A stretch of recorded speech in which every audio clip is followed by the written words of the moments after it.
Hello and Sorry. welcome to the first ever edition of Creators Roundtable with Chuck Pineau and Woo. Rob AnderSin. We're going to be talking about anything we want. We're, of course, going to start with the runaway success known as Welcome to the Void. So take it away, Chuck. Tell us about Welcome to the Void.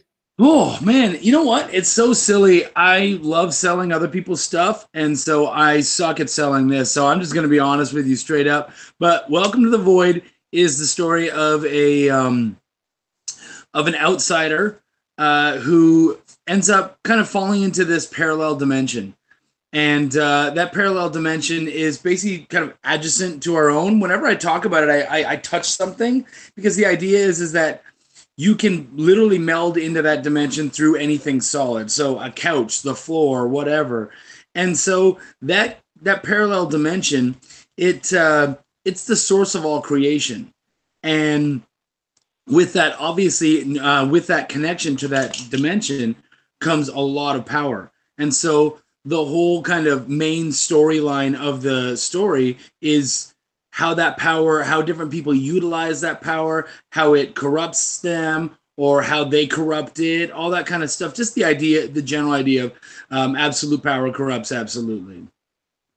Now, I like the fact that I saw you doing a video, and you had said on the video, and it really impressed me, that this was a little bit of a moral compass to it, too, as well. Yeah. Almost the karma effect going on in the book, and I found that very fascinating. I love that idea.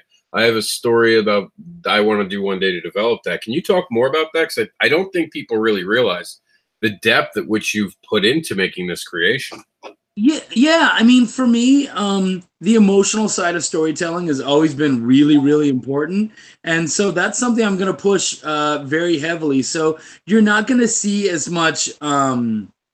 You're not going to see as much kick-ass battles and all that kind of shit. There's a lot of like soul and heart to it as well. And so the thing is that people are going to have to make decisions that actually matter. And so it bothers me when you have a superhero and they're out there and they beat the shit out of everyone and they kill people. And then it's like, all right, I won. That's the end of it. And it's like, no, you fucking killed somebody. Like there's an actual there's things that happen to you, to your body, to your soul, to everything when you do those kinds of things. And when we don't show that, we're saying it's okay. And so, for Manny to really become a hero, if that's something he chooses to do, which will be something that we go through and whatnot, he's going to have to do stuff that sucks. And he's going to have to deal with the consequences of that. And so I really push that kind of stuff because I'm a little tired of just reading this hero kicks that guy's ass and that's the end of it. There's got to be more to it.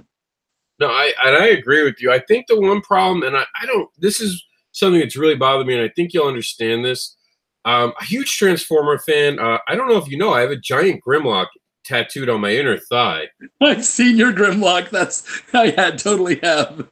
And the fun line I have is I have a giant lizard in my pants. How are you not picking up the ladies with that one? I'm just saying. I got to go to the club and have it tried out this weekend when I'm at Fort Lauderdale. They might dig it. I think they will. But Transformers, growing up, we didn't see a lot of our characters dying. There was a Transformer movie where it was suddenly this big thing where, the characters dying left a shockwave. Fast forward to the movie, and Optimus Prime is ripping people's heads off. And I was like, how is this the Transformers I knew and loved when they're killing so easily? So I like the fact that your characters have to deal with that. What does it mean to kill? Like the whole Batman thing. Like, how can you really be a good guy if you're ripping people's heads off? How is that winning? The conquest can't go against a moral code. And I like the fact that you touch on that because I think that we're in a point of life where we're missing morality. Yeah, I mean, absolutely. And that touches on something too, because with the internet, people don't matter as much anymore, and I know that you see that all the time, is that you say something and suddenly everyone's all over your ass talking shit and saying tons of terrible stuff. And it's like, whoa. Just because you can't see me doesn't mean I don't exist. I matter, and you don't need to talk to me like that. And so I feel like the internet and all that kind of stuff, it's desensitized us to other people's feelings. Yeah. And It's terrible. So yeah, I think like we need to kind of take a step back. I think that's what I loved about growing up in the 90s so much, is that it kind of was a touchy-feely uh generation. It was, you know, it was kind of a neo-hippie thing. Um, and then even like the music and whatnot was a little more, you know, it was less about like in the 80s you had, you know, let's rock and bang everybody and all that. And in the 90s it was more like I'm fucking depressed and life is tough. And I don't want to be sad and moody and stuff, but I'd like to be realistic. If someone's happy, make them happy. But if they're sad, let's actually like touch on that and deal with it. Yeah, I definitely completely agree with you on that, man, because, and I always say it this way, in the 90s, we pissed each other off, but it was okay. Because we didn't have Google to always prove someone wrong, and we didn't have fake news to back up any bullshit we wanted to sell. Yeah. We had to argue, and we didn't want friends who gave us an echo chamber.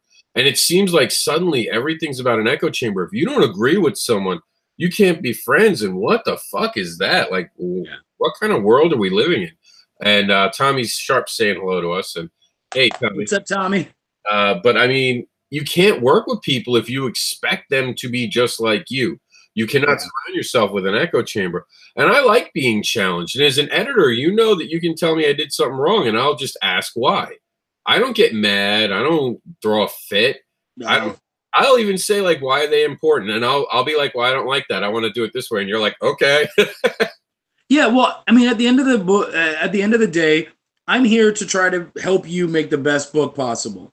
And so I see it as suggestions. And I've said things like, you know, I remember in Jax, we were talking about the lettering, and I was like, hey, you know, are you sure this lettering isn't a little weird for kids? And you were like, actually, at the conventions, they love it. And I'm like, oh, okay, cool. Then if that works, you'd know better than me. Go for it. And I mean, that's what it's about. Like, I could easily have kept fighting, but it's not worth it. You obviously know what you're talking about. I need to trust you as you trust me. Yeah, and it's all about working together and just getting over stuff. And me and you were talking about something else that I won't go into, but like it's really gotten kind of childish the way that people treat each other now. And I really do hope that we can get past it. And I think books like yours are a reminder.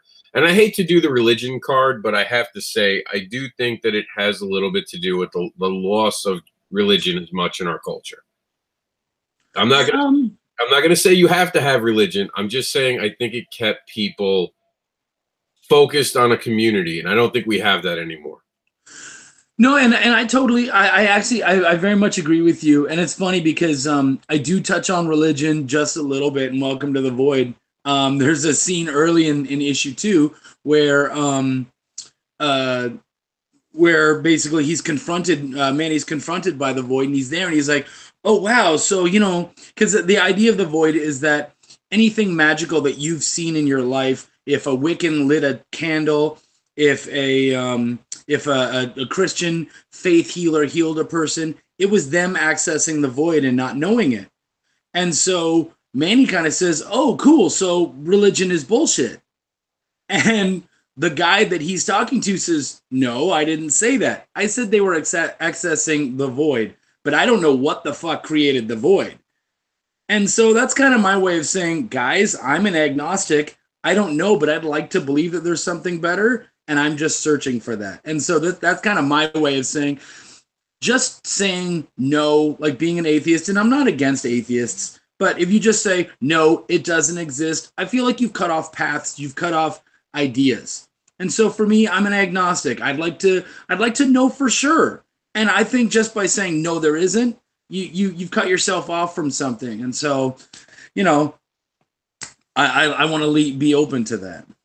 It's funny that you mentioned that because right when I got hurt, like right as I got hurt, I was writing a book about religion, and I was ripping apart Catholicism. I was finding every story and every hole, and I was doing my research and actually finding historical things that ripped it apart.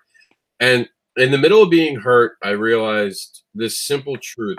I was spending all that time ripping apart something that brought people comfort for no reason. What did it matter? What did it matter that I understood that maybe the Easter Bunny and Jesus and the day that it switches doesn't really mean it's religious? What did any of that mean? I was missing the point of religion, and that is to pass on morality. And I like that your book brings in a way to show morality in a new generation that doesn't have to be so preachy, because that's what we have to be, less preachy, I think, nowadays. Yeah, yeah, and I don't want to be preachy, you know, like that's not me. So a lot of it is just open to interpretation, you know, and that's why I don't say yes, the creator made the void. Like, no, we don't know. And in all honesty, if that's an answer that you want and that you're looking for by reading the void, it's cool. Stop now. I'm telling you, I won't answer that. I just I don't know that I could. So, I mean, because to me, it's me. I'm trying to still find my own answers, and the void is not the answers to everything. They're just answers to some fun things that I've wondered about in my life. Yeah, I totally hear you. As a matter of fact, I recently had a friend on Facebook, and he knows all the shit I've been through, just like you know a lot of the stuff that I don't actually share with the public. Yeah. He looked at me and he said, we were talking about religion randomly because he was having some trouble with someone, and he calls himself an atheist. And he's there like, I don't understand how you can have faith. As smart as you are, as intelligent as you are, and with the way that you write, how can you have faith? And I told him, honestly, it's the only thing that's free in life. And it's true. And my faith in there being this bigger universe that I don't understand, this bigger karma, I don't have to understand it to know that it's there. And it's free to know that it's there. So you believe in something. And I think that he was really taken by that. He was like, you know, I never thought of it that way. Because being atheist meant that he, like you said, you cut everything off. Yeah. You're so sure now. That's it. So there's nothing. So what's the point? And he was like, I never thought of it that way. And I think I actually changed him a little bit in that moment. Yeah, he was like very taken back by that. And he's like, that's a very good point. Because I guess a lot of people came to him and said, well, you're going to go to hell and burn. And, you know, it's not as scary anymore to us after the world we've lived in. You know, this idea that, you know, especially when you look at like just the world, you're like, well, everyone's going to hell.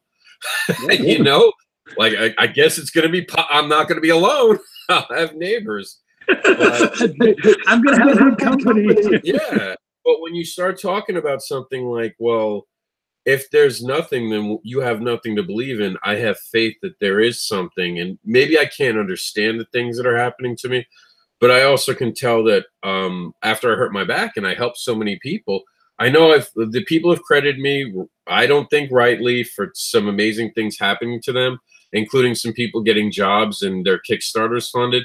I always think it's their talent that got them there, but I was able to help them. And that's made me feel good. And I know that you do a lot for the indie community too, and you help people out. And I think that's really why you've had such a success, and I'm so proud of you, because you did it the right way. Thanks, man. Yeah, it's funny because I was interviewed recently, and a guy was asking me. Uh-oh, I'm getting some feedback. Should I turn off my volume or? No, go for it. Okay. So a guy asked me, like, why do you think it was so successful? Like, what's the secret? And I'm like, first off, there's no secret. I'm just a monkey pressing buttons here. But what I do feel, why I feel so many people have jumped on this is because, A, it's my first campaign, like my first campaign. And I've spent the last 2 or 3 years behind other people, editing other people's books, reviewing other people's books, sharing other people's Kickstarters, doing all that. And I didn't do that so that they would support me, but it's a part of that karma that we were talking about. You know, I did all that stuff, and people were like, man, this is a really cool dude. I like him. And I think at the end of the day, the book didn't do well. I did. And that's not me, you know, trying. There's no ego in that. It's just they don't know the book. They can't talk about it. I haven't been able to show it off. I haven't been able to get it reviewed. It's finishing lettering. So I think it's me where they've kind of been like, man, I like this dude. I like what he stands for. I like the general idea of the book and what it sounds like. Let's support him. So it's been really cool. It means a lot to me. Will that translate into other Kickstarters from here on out? I don't know, but I'm going to enjoy it and take advantage of it while it's here. Well, I think you touched on 2 very important parts. The first one being, of course, the fact that they're not backing a book. They're backing us on Kickstarter, especially at the very beginning. Yeah.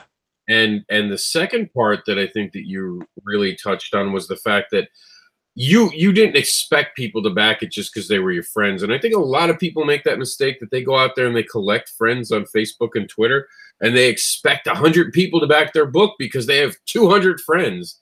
And I mean, you've had 102 backers. I think you have like 1,000, 2,000 followers. 1,000 followers, yeah.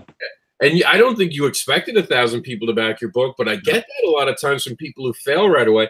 They're like, I don't understand. And I famously took something from one of my friends who failed a Kickstarter, and he looked at me and he had 4,000 friends. And he said, you know what's really sad to me? And this was like the hours. We literally watched the countdown go down. It was going to fail. He missed really badly. And he said, you know what really is depressing to me? And I'm like, what's that? He's like, you know what? If just a quarter of my friends had put $1 in each, I would have successfully funded this Kickstarter. And that's where the whole $1 in belief came from. And you can't, though. And to his credit, and I don't say who it is, but he came back, and he came back strong. And it's someone that we know, and I know you know him. I'm pretty sure I know who you're talking about, but we'll keep it quiet. I'm fine with that. Came back strong, and he proved himself, and he made it happen. And I'm very, very thrilled with him in that. But you don't realize how much of a hustle this really is about building your own brand. And with me and Monsters, I had the 1 week on vacation where I didn't have anything in, and it's not doing great. The Kickstarter's not bouncing off, but I didn't expect it to. And you have to have realistic expectations for the book, Yeah. And yours, like, I could see, like, you had a good build-in, you've had some good you also have some good cross promotion going on, don't you? Yeah, I have really good cross promotion. First off, I mean, you even helped me with that. You have the one pledge thing on Monsters, on right? Monsters, yeah. On Monsters, that was really helpful. But then, we've had a couple things. So, Into the Darkness came out last month, and their anchor is also my anchor for Welcome to the Void. We're good buddies, and he and I also created a book together called Belial, which honestly I'm so excited for. It's so funny, it's so good. And so we started that, and we've done a 5-page preview that's in lettering right now that's happening. And so what we said with them was, we said, okay, look, if you pledge to Into the Darkness and you pledge to Welcome to the Void, we will give you the 5-page preview before anybody else.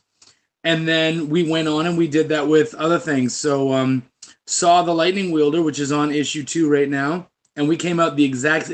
That one was crazy because we both have Asian American main characters. We both were coming out the same day. We're both good buddies. And none of that was planned. And so what we ended up doing is we basically did like a jam piece. His artist, David Jackson, drew a picture of the two characters, Saw and Manny, fighting together. And then our colorist, Katie, has come through and colored it. And actually, I have that. We're just finishing it right now, and it looks friggin' gorgeous. So, yeah, we've got that too. And then we've got other things going on with other guys, as far as, talking about theirs. We've talked about SOS, Skies Over Superior, and they've talked about us too. We did a video with them. We talked about Triumviratus, which is Shane W. Smith's book, and he's done that with us. He actually did an interview with me. So there's been a lot of stuff. It's been really good. The indie community, everybody really wants to help everyone else. And I mean, in my case, I kind of expected everyone to just go, he funded, fuck him. And I wasn't hurt by that. I was okay. But no, people are still mentioning it, still talking about it, and they want to be there. And I'm like, oh, cool. I'm not asking for that, but thank you. It's really humbling. It's beautiful. That's a weird feeling. And you called me out the last time you did the news. I'm not great at advocating for myself. Take a back seat to it. And I didn't know you saw that. I actually do watch the programming. And I was like, fuck him. Now I'm going to come after him. My goal is to make more on my next Kickstarter. Now, Monster's a little different. I know that Monster it's a unique taste because the art, well, I absolutely love it. When people see it on Kickstarter, and I'll show people what we're talking about. And I'm sure the first time you saw it, it is very different in the art style. Yeah. You know, it's definitely not your typical thing. It's a comic book that's watercolored.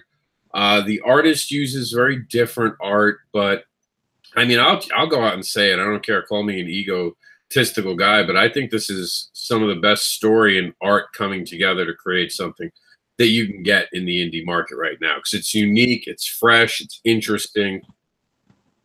Yeah, and actually, I mean, and I'll give you that too.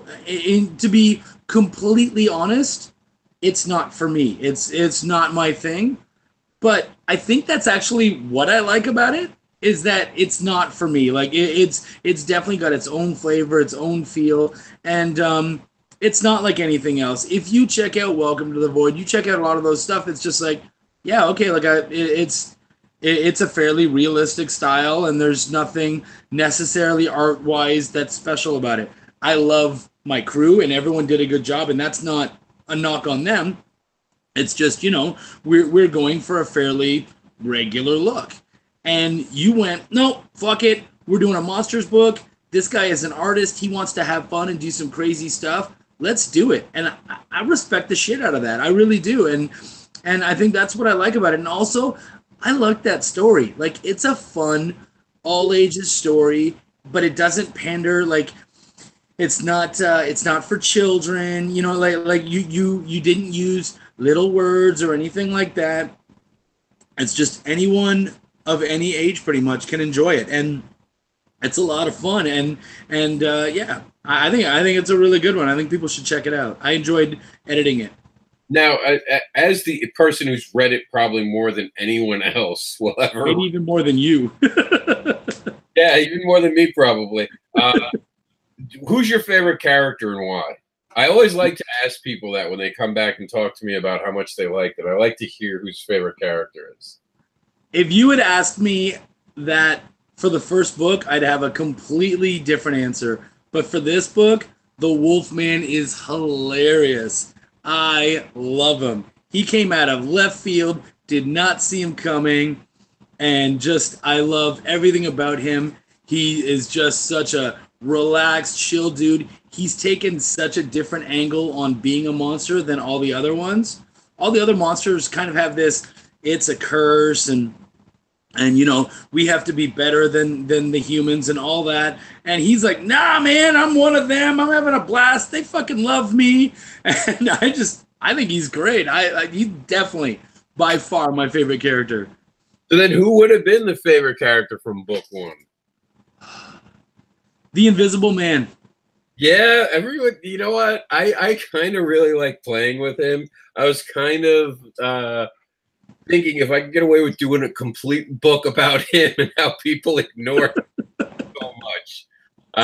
Invisible Man was a good joke, and people who read the book really kind of liked, like I had a couple of friends go, that was so clever how you handled him constantly. Yeah. For those people who didn't read the first book who suck, you guys missed out on the constant fact that the Invisible Man has this ability to kind of disappear. We've all had that friend that you forget he's actually with you, and you kind of leave him at the store, and you're like, oh shit, wait a minute, where's James? I don't know where James is. That's the Invisible Man for us. It's so funny because my partner that I work with on Welcome to the Void, he was that guy. And I remember one morning we had a party, and you know, you all partying and you do something stupid to people, you draw shit on their face and all that. And I'm not going to mention what we did, but I did something really rough on him. And we woke up the next morning and I was like, oh man, I totally got him bad. It was so terrible. And suddenly he pops up from the table and he goes, what the fuck did you do? And I was like, I'm so sorry. It was terrible. I didn't know you were here. Oh man. And for me though, and I actually had this conversation with you while I was lettering the book, and we had this moment where I was like, holy shit, the Wolfman's, I called it bisexual, but you corrected me, meaning pansexual. And I was like, yeah, man, I don't see him as being a character. And it's funny how characters come to life. And like you said, this character just runs away with the book, in my opinion. Yeah. What he adds to it adds an element that I think the first book was completely missing. And not that it needed it, but it adds a new dynamic to the entire story. Yeah, yeah. I mean, I think that if he hadn't been in the second book, it just would have been a regular part two. You know what I mean? Like it would have almost felt like an unnecessary story because it just would have been the same characters doing kind of, not quite the same thing, but they, it wouldn't have had as much depth. But him coming in, I wouldn't say it saved the book, but I would say that it made it feel way more than just a sequel. It wasn't just a sequel. Your world blew up a little bit. It got bigger. And so it makes you wonder, like in book 3, which I'm already excited about because again I've read book 2 multiple times. How much bigger does that get? And it really excites me for the depth and all of that's going to come with it. Well, reading book 2, there's already a major character that's been hinted that's coming. Yes. Yeah, there's a major character that the way I'm going to deal with it will be like, wow, I didn't see that coming again. And that's kind of is that I can always take chances. And I love projects like this. And I always call the Monsters was always my art project because I didn't care what people thought of it. You know what I mean? Like with Fetish Babies, I had to worry about how I was going to produce it, how I was going to go out and share it with the world. Ren needs to go now. Sorry, go ahead. No, but with Kickstarter, I mean, with Jax 2, I had to worry about how we were promoting it. You know what I mean? How were we going to teach it to everybody and, produce it? But with Monsters, I was like, this is the book. This is what it is. I'm done. Yeah. And empowering. And I think what's cool about Monsters is that, and you've kind of touched on it, it's not necessarily easy to sell online. But I feel like if you touch it, if you read it, if you look at it, that's going to be a really good book to sell at conventions. And it does, man. It actually, I believe it. It competes with Fetish Babies. My poor son's book is the worst seller, but I don't care. I'll keep every copy for myself. Well, but you know what? First off, I have a special place for Jax because that was my the first book that I was a paid editor for. So I have a special place for that. But also, and I never told you this story. I think you'll like this story. When you sent me copies of Jax the AnderSin, I sold a couple because, of course, I was like, hey, cool, I'm going to make some money off this, and I know some people. And one of the women I worked with at the bar, she has an autistic son whose name is Jackson, and they call him Jax. And he got that book, and he fell in love, and he is Jax the AnderSin, and he reads it all the time, and he loves it. And so I have a special place for that book. That book I think is awesome, and it has its own audience. And so I think you need to keep it there because when that audience is there, it's just nice to be able to show it. And you've shown me your little kids booth that you have, the kids table. And that thing is brilliant in my mind. Like, and I'm not kissing ass. If I had a book for it, I would steal it because I love that idea. It's friggin' brilliant. Yeah, but while we're on the program, why don't we give some love to some other Kickstarters too? Let's do it.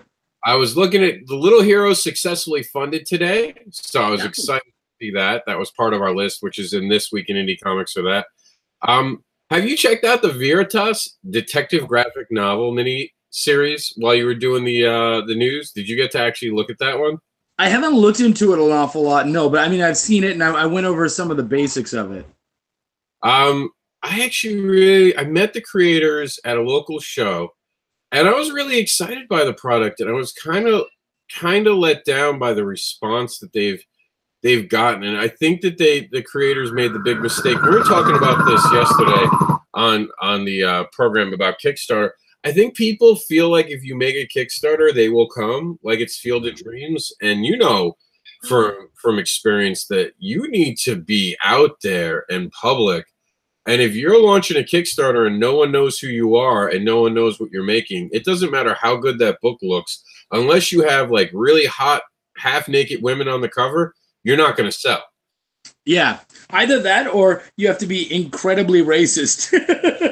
Because for some reason, those books, they seem to they go to their special websites and they end up making $50,000 on a $2,000 goal. Let me tell you, I'd happily struggle to make my goal by not making a racist book. So I'm okay with my little pennies not to sell out. I'm totally with you. Bye, guys. Have a good one.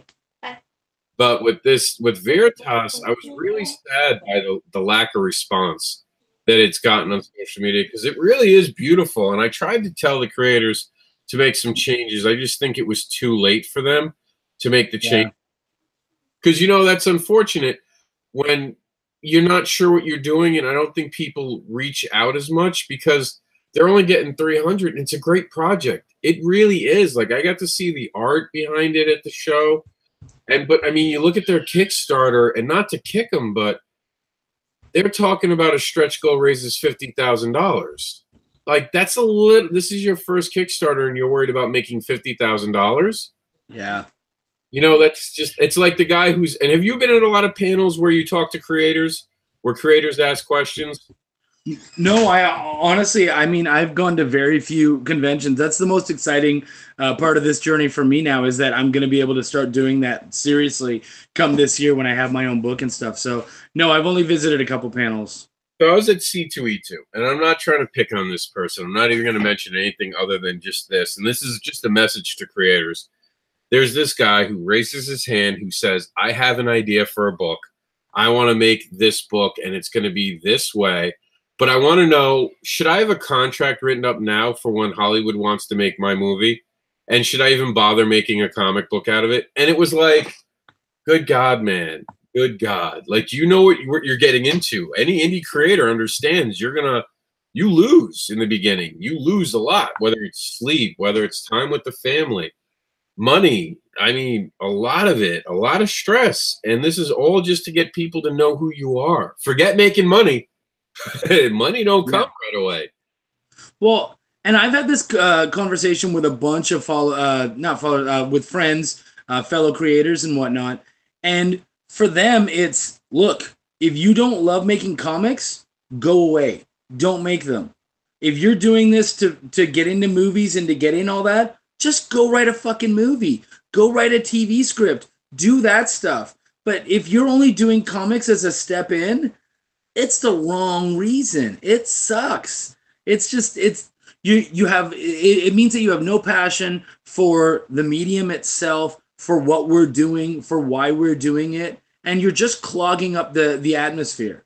And it really sucks. Like, I hate that's people's reasons for doing it. Does that mean that I'm against Welcome to the Void becoming a TV show or something? No. It's just not my aim. My aim is to make good stories and to get them into as many hands as possible. And if that means that it goes to another level, great. I'm cool with that. I'm totally excited by that and open to that. But it's not my opening goal. My opening goal is just to make people happy with what I do.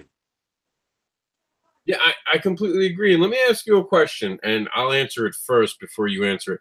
Why did you get into comics? Because for me, and I think I've told you this, I'm dyslexic as shit. And if it wasn't for comic books, I don't think I would learn to read. And even with that in mind, how passionate I am about making comics, I made the mistake. I've been doing comics now 14 years. But I made a mistake for so many years that all I did was write scripts, and I almost expected Marvel and DC to come bang down my door and beg me to be their writer. And I didn't get it. I didn't understand it. And this was a different time. There was no Kickstarter. There was no indie market like there is now. You really had to earn your way in, and I just wasn't prepared mentally for what it took.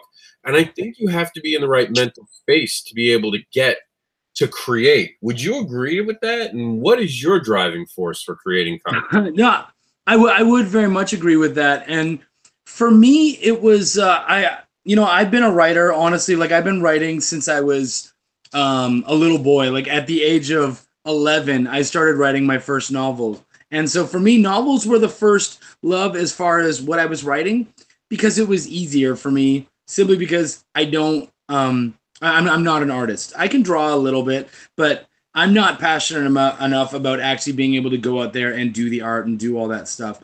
My drive is not in that direction at all. So comics didn't come to me automatically. I have been a comic fan my entire life. One of my earliest memories was sneaking into my cousin's room while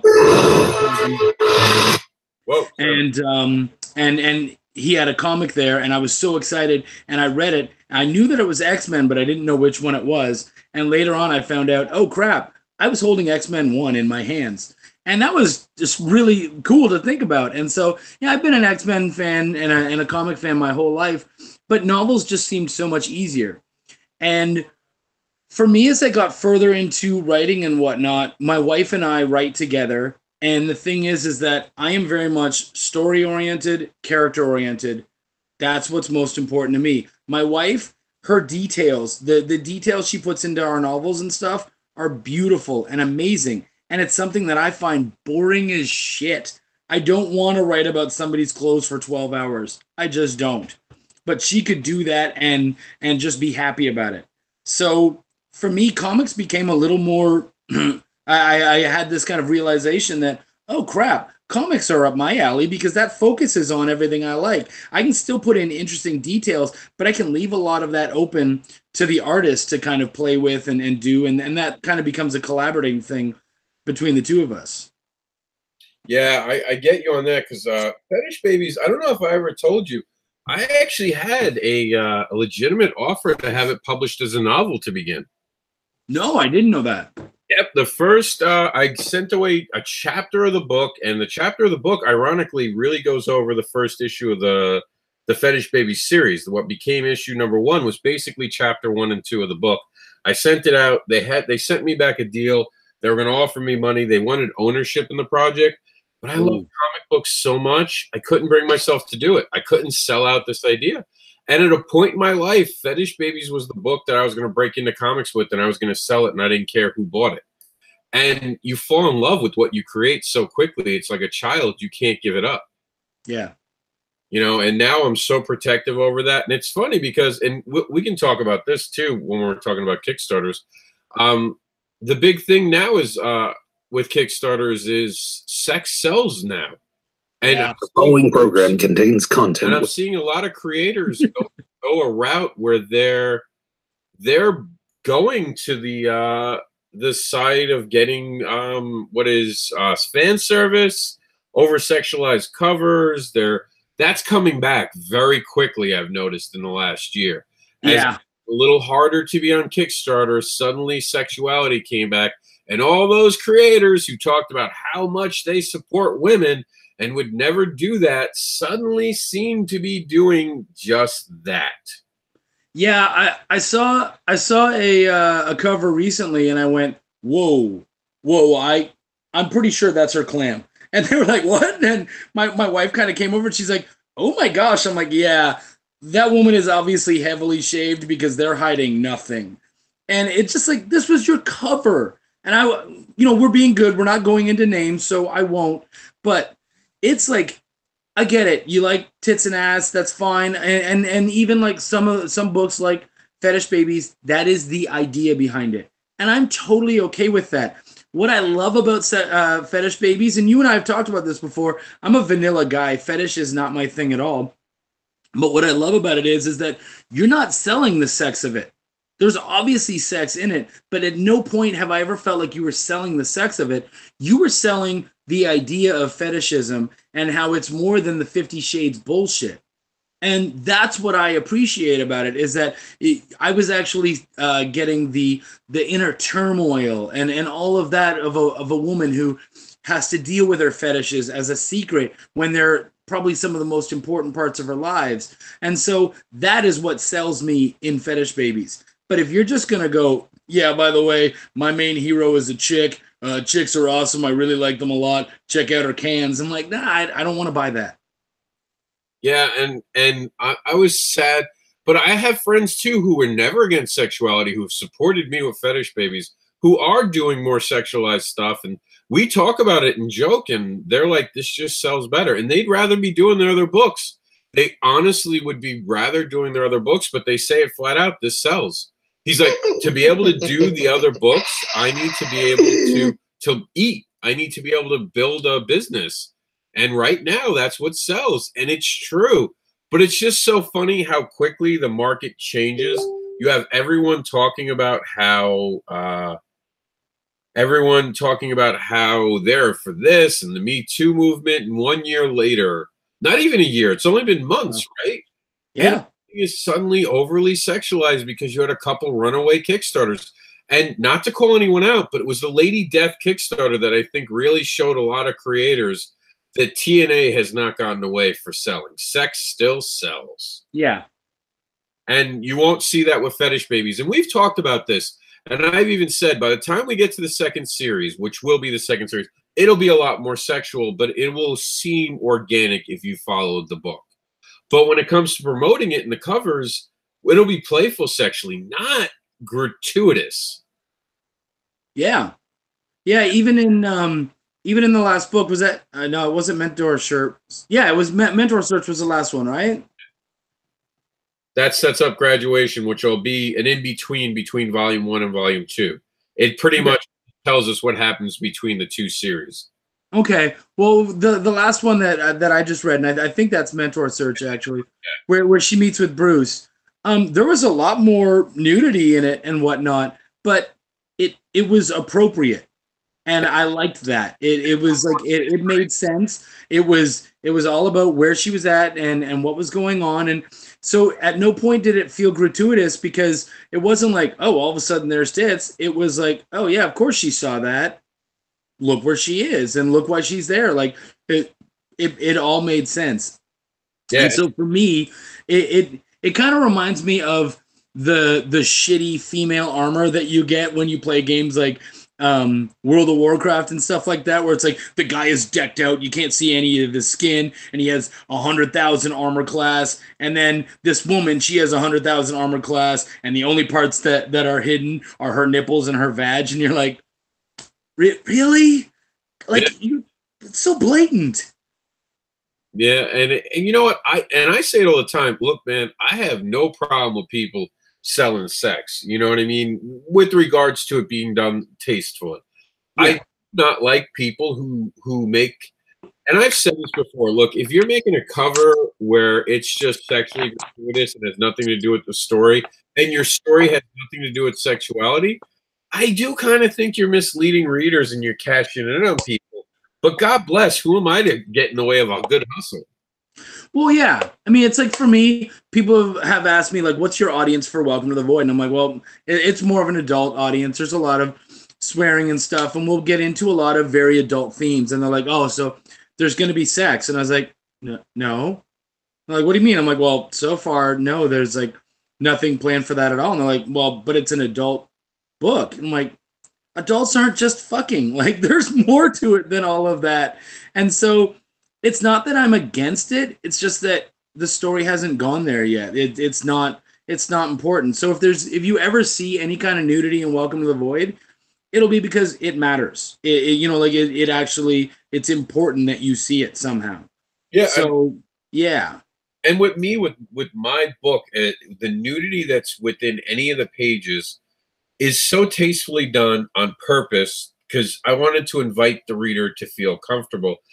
I don't think people understand that you can do sex without it being gratuitous. You can show the beauty of a woman. And I've gotten shit already because Barbara's such a beautiful character. And I'm like, you don't understand. There's a reason for that. It plays into her ego. It's not to sell the book. There's something I can do with her later. And that's why she's so beautiful. It's not to just sell a book. Yeah, but let's be honest. If you actually look at her, you actually like check out some of those pictures and whatnot, she is not that super skinny model look. She's voluptuous. Like, she actually has she's not fat at all, but she actually has some weight to her, like she has some big hips and all that kind of stuff. She's a real woman, and I think that's what I liked about it. And kind of talking about what we were both talking about with selling sex and whatnot, there's sort of a sex scene in Monsters, but there's no nudity, and it's because it's not important. That's like, the nudity does not further anything, so you didn't have it in there.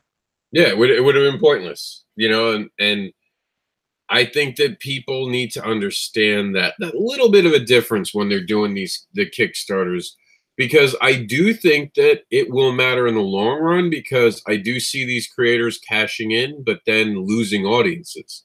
And I think it's a slippery slope. I think once you start doing all these alternative covers and you start trying to sexualize something that's not sexualized, you're going to lose people. You're going to make something feel disingenuous. You know? You're going to lose your fan base. And maybe you should. Maybe you should be reminded that this isn't about money. You know, end of the day, what we're doing shouldn't be about money. It should be about art. Every book needs to be about art before it's about anything else.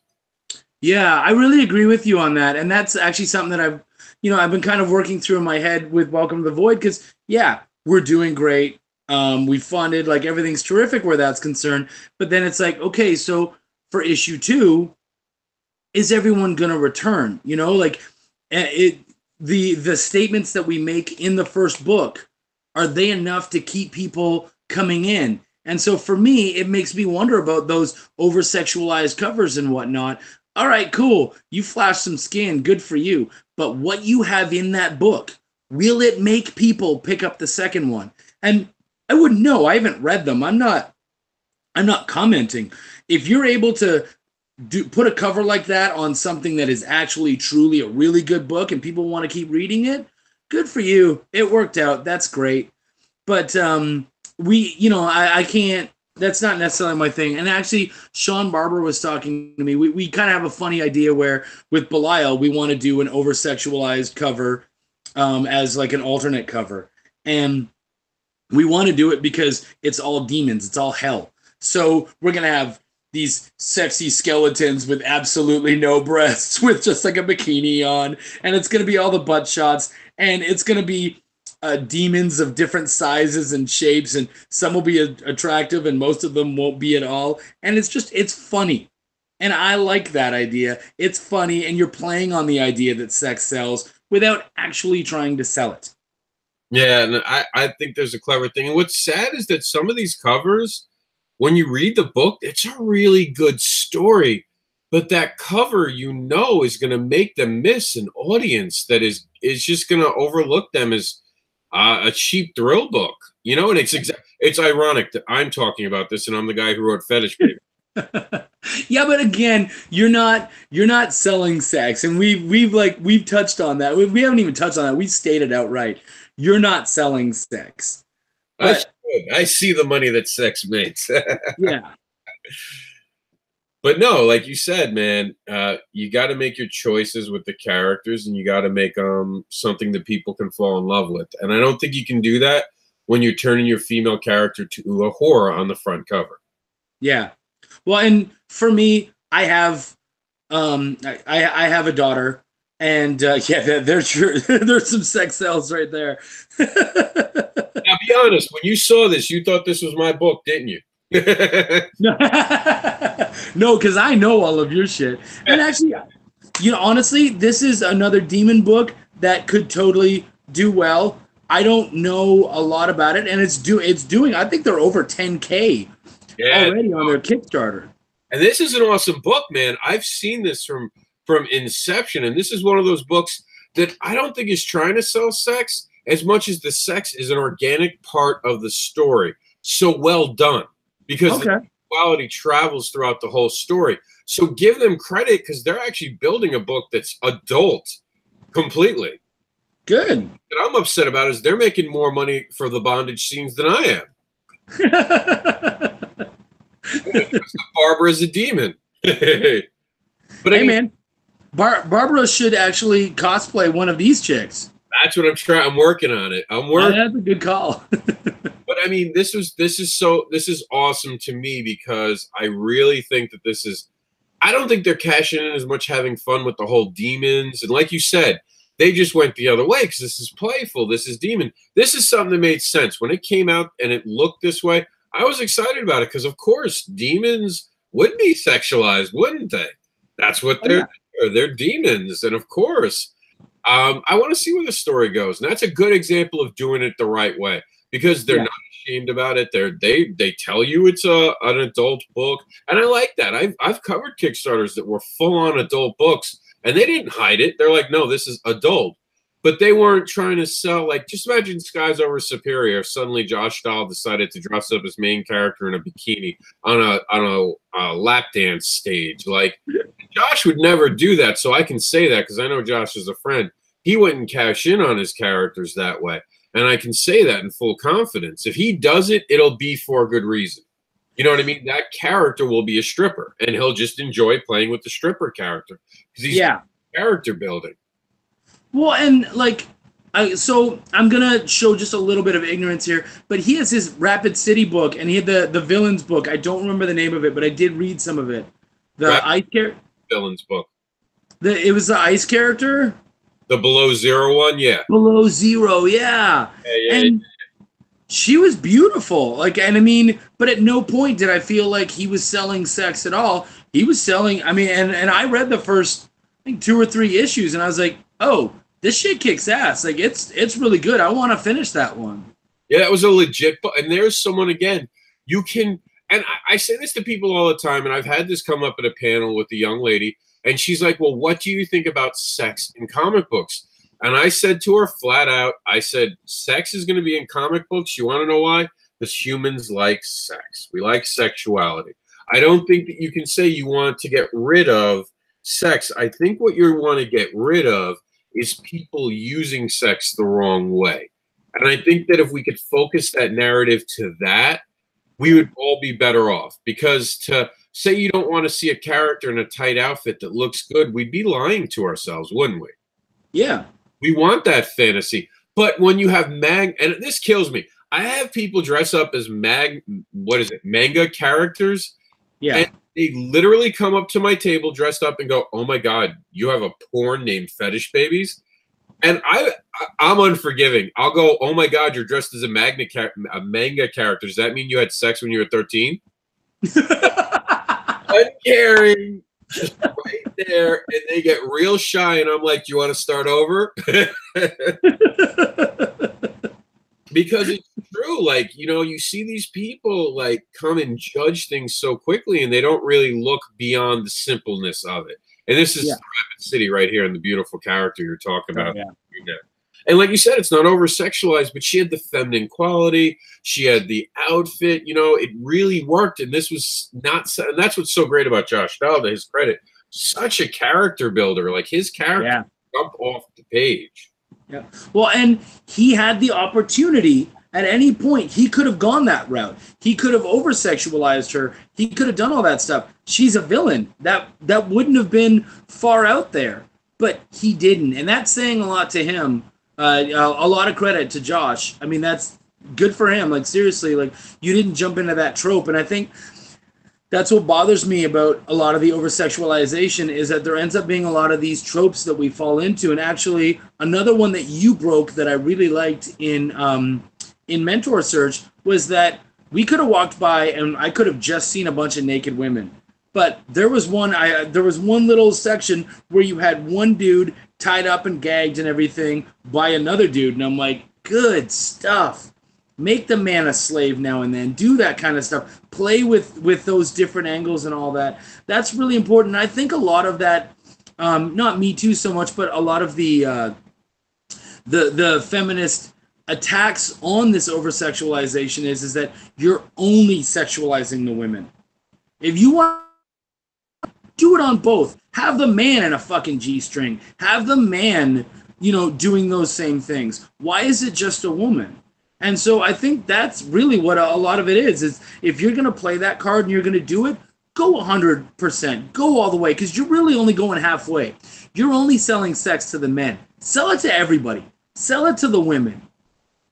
And if you notice on the what will now be the exclusive Kickstarter cover, because we have a special cover that I'm going to be talking about. And you know the cover I'm talking about for Mentor Search, the wraparound one. I haven't really announced it in the public eye yet what it'll be, but that's going to look fantastic. But the Kickstarter exclusive cover now for everyone who backed me on Kickstarter is going to get that cover where Bruce is sexualized.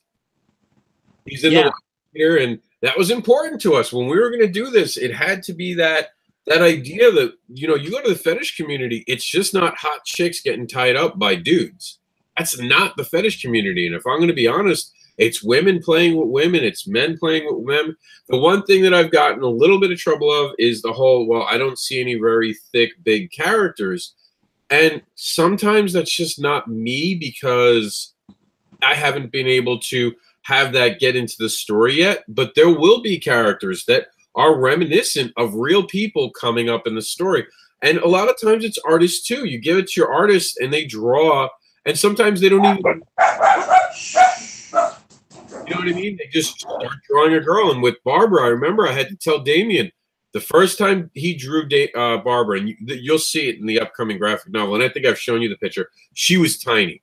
Her stomach was way too thin, way too much of an hourglass.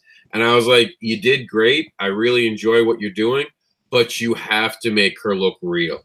We're not going that way. You know what I mean? There have been a couple times where even the teaser art where she's sitting on the couch in front of the bed, she was a little too sexualized, but it was meant to be a playful piece. And that was one of the first things to announce that he was joining the team.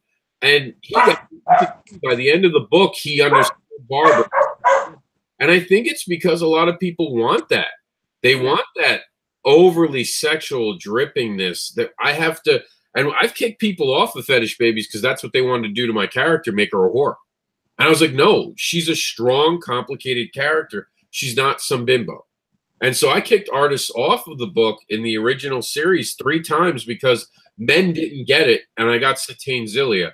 And having Satine and then having Tamatra, I was able to show Damien, look at what the girls did with the character. Yeah. Feel that energy. Feel how they did it. Look how organic it is. And Damien picked up, man. He saw it. He's like, yeah, I get it now. And I think that even for him as an artist, he said he kind of grew by doing what he did with that character. Because here was finally a character where he had to kind of worry about the sexuality of a woman because that's what I wanted. I wanted a real character. You know, and I think that's powerful when we bring these characters. And when we're working on the next book, did you ever read the script that I sent you? Did you ever get a chance for Heroine? Which one? Heroine? No. Okay, well, there's a character in there that's a female, and it's going to be a lot of fun to play with this female character. And I now have confidence in him because he knows what I want. Good. And when you build that thing with an artist, and I'm sure you get this working with artists now, you build a rapport, and it's so much easier to work with people once you have understanding of each other, you know?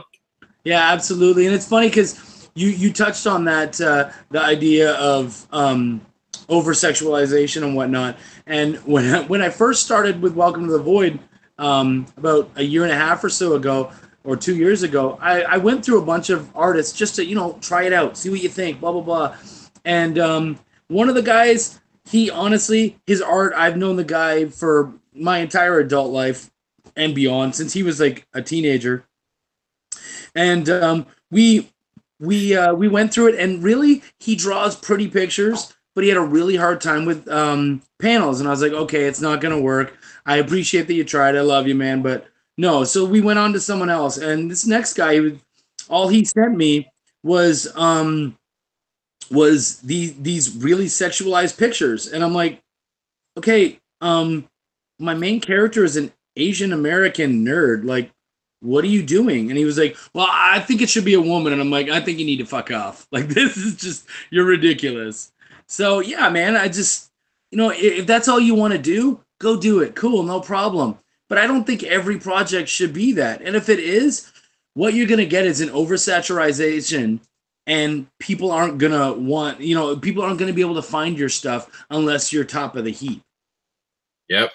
And it's hard when you're playing with sexuality very quickly, and 50 Shades proved this. When 50 Shades was a book and people's imaginations could be bringing it to life, they were able to ignore some horrible writing and some really bad advice from a person. And I say it when I go on the Comic-Con highway and I talk to people at my table. She was talking about dragons. We all know there weren't dragons. They're dinosaurs. When you don't know what you're looking at, you make up dragons. And that's what she did with 50 Shades of Grey. She made this mythical world where nothing makes sense when you look at it through reality. But when you're reading it in your mind, you can fill in the gaps. But when the movie came out and it was on the screen, it came out creepy. It came out like everyone thought that she was going to get murdered at the end of the film, yet they read the book. She's like, no way, she's dying. she's gonna get killed by him.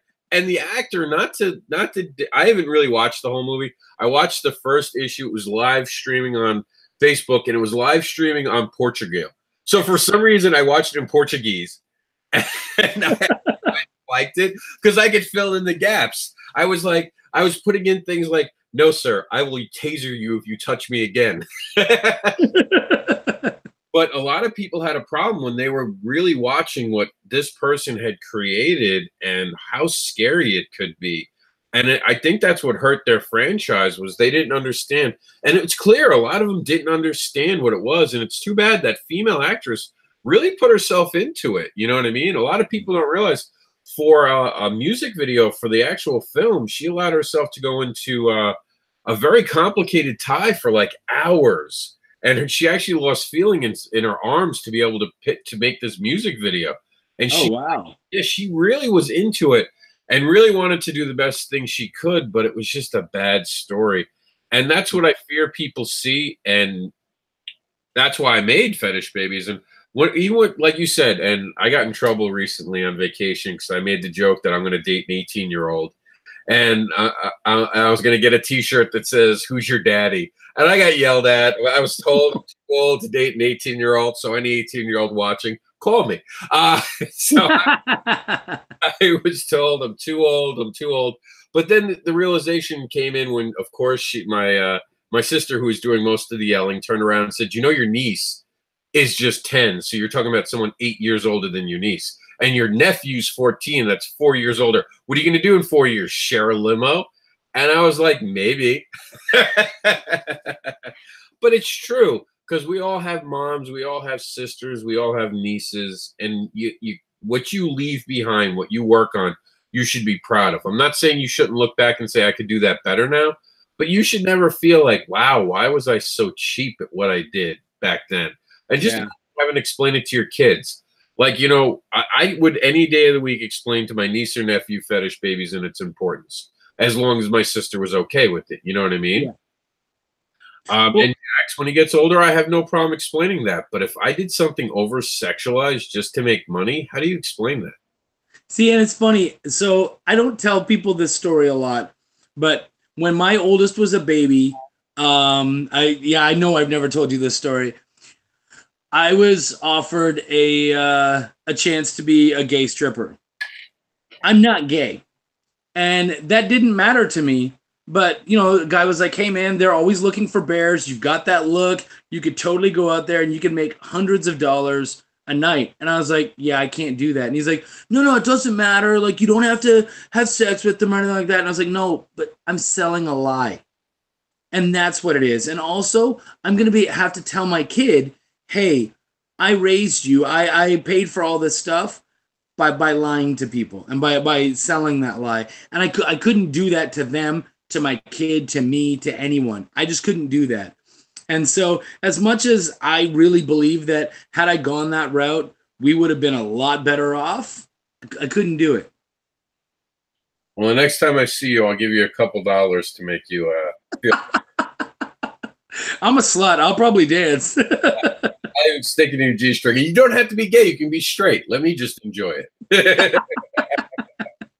But no, I mean, it is crazy, but going bigger onto the whole Kickstarter thing, we were talking a lot about the importance of Kickstarter, and obviously sexualized covers, and people are talking about cheap tricks to get Kickstarter across. You've been watching Kickstarter with me for a year. You saw me warning everyone that Facebook was changing dramatically last year. Mm-hmm. How do you see the market now? Like, there was the middle of the spring this year was the little chicken was running around saying that Kickstarter was done. It was over. The fad had popped, and we talked about it. Now in the summer, clearly Kickstarter hasn't died like most of us didn't believe it was, but it is different. How do you see Kickstarter as a platform for new creators now? Man, so I think, like, for me, one of the coolest things about having this Kickstarter out there is, like, first off, I had to develop a fan base, and you have to, we discussed that already. You have to do that. You have to have a name. It needs to matter to enough people that will at least take it to a certain level. But after that, Kickstarter does do some work for you. People, you know, when they see that you're doing well and they see something that they like, the platform does allow for other people to jump on. And I haven't checked my numbers, which maybe that makes me a bad marketer, but they do jump on. They do check it out. There's people who looked into people. There's people who have backed 3,000 things. 3,000. Are you kidding me? And I mean, if you're like, okay, you put in $1 at a time, that's still $3,000. But no, these guys backed me for 5, 10, 15 bucks. You're doing that 3,000 times? Holy crap. So, you know, it's still, Kickstarter's still very much alive. I think there's you know, ways to do it right and ways to do it wrong and whatnot. And we're going to argue, you know, people are going to argue about that till the end of time. I don't think Kickstarter's going anywhere. I think what it is that Kickstarters are going to get better. And so if you don't raise your game and try to do, you know, play the game that these other big guys are doing and do the things that get people to check out your book and enjoy your book, then it's not going to work for you. Oh, I completely agree with you. And I know that I think you saw the video today. I think you liked it about my 4 weeks and the 4 themes that you have in a month. What do you think of that? Do you know what I'm talking about? No, I do. You actually talked to me about it, and you mentioned, you were like, you know, that's something you should do. And honestly, I like the idea of it. It's smart. It's definitely it's a marketing thing where you're just like, yeah, each week you have to look at something else. And you know what? I like it because if I just keep saying, hey, Manny did this, Manny did that, you know, and just keep talking about the same bullshit for a month, no one wants to hear that crap. I wouldn't be surprised if people start jumping off. So yeah, if you do have those weak themes, at least on the next week I can start going, you know what, we've talked about Manny. What about Rena? This is another character that I really like. Maybe not as important in the first one, but she's more important in the second. Let's talk about her. Or let's talk about, you know, less about Manny, more about the Void. Let's, you know, I mean, there's all these different things that you can talk about. And so I think, yeah, if you start focusing on other things, you are also opening yourself up to different avenues of enjoyment for different people. So I just keep selling the magic. Those are the only people I'm getting. But if I start selling on other aspects of it, the drama or whichever else, then you're opening yourself up to new audiences and you're showing those things. I think it's a good idea. I don't think we need to be at 100% absolutely, you must do a week. But I think you need to be open to switching up your campaign and how you do things. Yeah, I think the 4-step thing, like you said, you could adjust to your own self, because maybe someone wants to do 7 stages in a month, or someone wants to do just 2. But at least, and I said it in the video this morning, at least it changes your focus, because sometimes we're like deers in headlights, especially advocating for ourselves. I can advocate for you all day long, for Josh Dahl, for anyone else really well. And then when I start talking about myself, I'm like, gee, gosh, golly, guys, it's really good. And it comes off like I don't know what the hell I'm talking about, and it's the shit you wrote. It's one thing I should be good at. I know, right? No, I'm with you. I did a podcast earlier this week, and I'll be straight up. The first like minute of me talking, it's bullshit. Skip it if you can. Like I'm not proud of it, because I was like, I'm halfway through and I'm going, Charlie, what the hell are you even talking about? Like, what you should have your shit together. You should know this stuff. And so it wasn't until he started engaging with me that I was able to just kind of shake it all off and make it all happen and talk about the book the way it should be talked about. So yeah, I'm with you, man. We share so much that we start to forget about our own stuff. Yeah, and I love the fact that you put yourself in the video. I'm a big proponent of that. When you're doing a Kickstarter, you need to show who you are. You need to show at least a picture of yourself. Show your team. Be engaging with the fans, because it all goes back to they're backing you in the beginning, not the story. And with issue 4, 5, and 6, you should have an established audience. Like with Fetish Babies, when I go to the well with this fall, I expect people to come back from the first 3 books and all the people I've met on the road. But when I first started that, I didn't expect that. And I think that also, like you made a point earlier, that your goal, once you hit a goal, people kind of do wonder, should I back them more? And you do get that. You'll notice that it slows down at a point, and you're like, shit, what do I do now? Because you feel like, well, I kind of got what I wanted. Should I still keep pushing it? And I had a friend turn around and go, man, when you're on Kickstarter, you hustle till the last day because you don't know who's going to jump out at the end. You don't know who's going to fail funding. You don't know what can happen. Every day you treat it like you haven't hit your goal. You tell people this project needs to be made. He's like, shit, make promises to put it towards another book, but you hustle because every minute you hustle, you might be gaining a new fan. Yeah. And actually, that last point that you made, that's it right there. Is like, for me, I said, as soon as we funded, I said, guys, every penny afterwards, it goes into issue 2. It's not an issue. And we took that so seriously that we're currently auditioning a guy who actually I'm like 95% sure that he's the way we're going to go from here on out.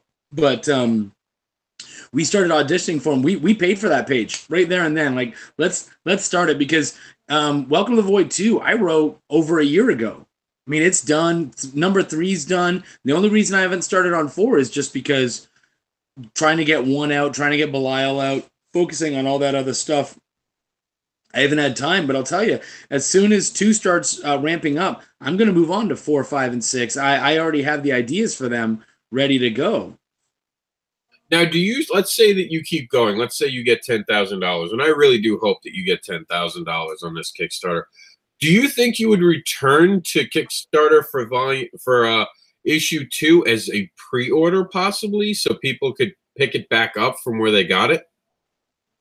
Man, I don't know. I mean, that's a really good question. I don't know. Like, if everything's absolutely paid for, you know what? I might, because part of it is my partner, he funded the first book effectively. He paid for. I never took a cent out of it, and I won't. But he paid for the art for issue 1. I mean, that came out of him, and so he has ownership of the partial ownership of the book, and he and I own 50-50 of Bonfire Press, the actual publishing company that we're putting everything through. So I might want to actually put some of that money back into his pocket to pay him off and say, hey, as you know, as an investment, you deserve some dividends. Or I might want to go, cool, issue 2's funded, screw it, let's fund 3. Like, let's do a Kickstarter and put that money towards number 3. There's always another thing to put the money into. Well, I mean, and also, and I'll say this for the record, and it's the hidden truth of indie comics. And I'll ask you right now, how many issue 2s do you really know about in indie comics? Not enough. Right? Yeah. Like, that's the hidden scar in indie comics, is that people show up, they make $10,000 on 1 issue, and you never see issue number 2. And I think people don't realize how much that hurts the platform. Yeah, I actually had a guy I was speaking to not too long ago, and he wrote, he had an issue done of one of his books, and I was like, man, that's really good. I like it. You did good. What are your plans for issue 2? And he's like, oh, I don't know yet. I haven't thought that far ahead. And I'm like, what do you mean that far ahead? This book is done. It's selling. And he was like, well, yeah, but I have some other stuff. And he goes, issue 1 sell better. Oh, you gotta be fucking kidding me. You're killing us, man. You're killing us. Yeah, I'll be honest with you, issue 1 and 2 sells real fucking well when you're on the Comic-Con highway. Having 2 issues, people are asking me for a 3rd issue. So I think that's bullshit. I think what that is I made a book, let Hollywood come make a movie of it. Yeah. Yeah, I don't doubt that. And the thing about it is that if you have 3 or 4 issue 1s, eventually people are going to catch you and they're going to go, whoa, whoa, whoa. Where's the issue 2? Because if you put 1 on your cover, I expect 2. If you don't put 1 on there and it's just, this is it, cool. That's it. It's a one shot. I'm fine with that. But if you put an issue 1 on there, I sure as fuck better see an issue 2.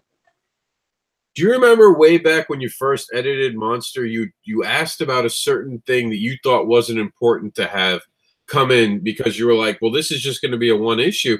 And remember when I said to you that you never know if issue 2 is going to come and you always plan to do another issue? Never do a project without planning the future. And I know exactly what you're talking about, actually.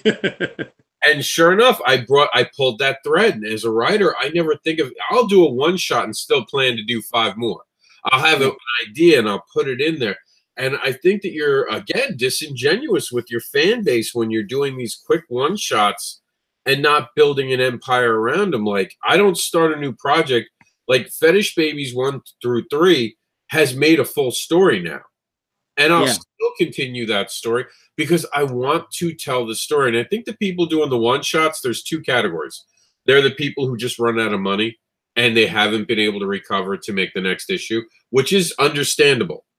You know, that does happen. You know, you got to get to the Comic-Con highway. You have to make more money to fund the book because a lot of people go into debt. And you know that to be true. You go into doing this stuff. And I feel that too, man. It's not cheap to get to go around and stay at hotels and all that. But then there's also the second category of people putting content out to become movie stars and make all this money, and they don't see it. They show up in their one book on their table and they leave early. They're always the first people to leave at the end of the night and the last people show up in the morning at the Comic-Con. And I see it all the time, man. I see the people who set up their booth. I mean, this week I'm going to set up my booth on Wednesday because I have pre-existing things I have to do here at home to help out the family on Thursday before the Comic-Con starts. So I'm going to go all the way to Fort Lauderdale, which is a 2-hour drive, to set up a day early and drive all the way home to make sure that at start of Comic-Con, I'm set up and ready to go. And you have to have that mentality. And some of these creators now, they're just expecting Marvel money for something that, and I hate to do it, man, but it's always the same shit that they're trying to sell. There's nothing new or unique about it. Yeah. I will say there is a third category, and I'm actually going to call out a friend because he's doing it right. Joseph Dewis. Most of his stuff is one-shots. You know, he comes out with all these great, like, they're anthology stories, or they're just, like, he just comes out with one story, and he closes it up, and that's it. And they're really good. But there's nothing disingenuous about what he's doing because it's just a story that he fell in love with.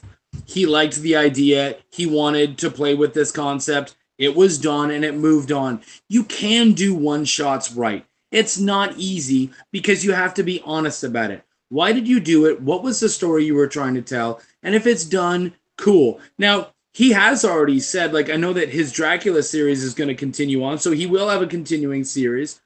And he did say, my favorite of his is Bless the Children. I love that book. I think it's unique as hell. There's literally nothing else like it unless you were reading comics in the 1800s, which you weren't. So he has said one of the characters in there he fell in love with so much that he's trying to find a way to create another book out of that character, but it's got to be honest. And so I respect the hell out of that. That's the way to do it right in my mind. If you're going to do one-shots, just this is a story, that's it, this is what I wanted to tell, and I'm moving on to the next one. That's okay. But if you put a number 1 on that and you say this is going to be a series that keeps coming on, I expect you to live up to that. So when I put a 1 on Welcome to the Void, I was promising you a 2. And that's a promise that I expect you to come to me and say, hey, what's going on with 2? You promised me a 2. Okay, cool. You're right. Here's what's going on. I completely agree with you that. And I know Joseph, actually. And we actually ran his stuff during Bless the Children. I really liked it. I liked how unique it was, too, as a matter of fact. I think there are creators like that. Just a different category of creators because there's honesty in what they're doing right there. Yeah. There is. And they're few and far between. That's the issue. Yes, because I think a lot of times people don't want to be honest with what they're doing. And I think sometimes people don't know what they're – go back to that first category. Some people don't realize, like, you make a book, now what? And they don't get that. Like, everyone's like, oh, you have to make a book. That's how you're successful. No, it's not. Yeah. And just as a quick thing, look at this beautiful cosplayer. Damn. Right now. And I just wanted to point out, this happens at comic books, going back to the whole sexuality of things. Cosplayers like to dress sexual and not sexualized, but look good, sexy, because it makes people feel good and empowered. So that's also another reason sex does sell, because we like to feel special and shiny. Yeah. And and to go back to the whole one shot thing, man, Joe does it right, man. But he develops it later, and he's honest about it. And if you're honest, because there are dudes who definitely say, "Hey, I'm only doing this as a one shot. This is it," and I respect the hell out of that. And sometimes they come back and go, "Hey, this really worked out well." What was it? There was one character that came out of an anthology recently covered. It was another demon girl, and they did great on Kickstarter with it. And it was out of the Omnibus or something like that, some Kickstarter. And I remember he was asking me, "Would you like this?" And I was like, "I really don't like the whole concept of all the other books in it. But, it looks cool, this one character." And I remember telling him I like that one character because he let me read it as a preview. I was like, "It's just not for me." But of that one character, I'd follow her story, and her story actually came to be. So that's always cool to see how the people tell you and guide you, because they pick your next story sometimes. Yeah. And I have to ask about the hair. How's it feel to not have the hair? They play with it every so often. I know. Oh, honestly, it feels so good. It really was like, I grew up in Canada, so I'm a hockey guy, and so we have playoff beards. And over whenever your team gets to playoff, you start growing out your beard. Now, for me, that's easy. I always have my beard. But you grow it out, and you see their beards get really bushy, and then as soon as their team's gone, you shave it all off. And that's kind of just like the next day you walk into work, and you see your buddy, and he's fully shaved, and you're like, "Oh, shit, your team's out. Oh." And so it's kind of something fun. So for me, the last almost 2 years, I just grew up my hair. And I had said partway into it, I said, well, first off, I just wanted to have the long hair and be able to say that I did it, get it past my shoulders. And then after that, I was like, no, you know what? This is not getting cut off until I hold a copy of something that I'm writer of. And at the end, I'll tell you, I'm a lazy bastard sometimes. I didn't want to brush my hair, and it got, kind of knotty in places and was difficult, and it hurt, and I hated it, and I wanted to cut it off, but I had made that promise to me and to my fans. No, I'm going to cut it off when when I hold that copy. And my mother-in-law called me and said, "Hey, Kablam has a package here for you." I got in my car. I drove to the other side of the lake. I grabbed that stuff. We did our video. I came back here and I told my kid, I said, "Shave this crap off." And we just cut it right off there and then.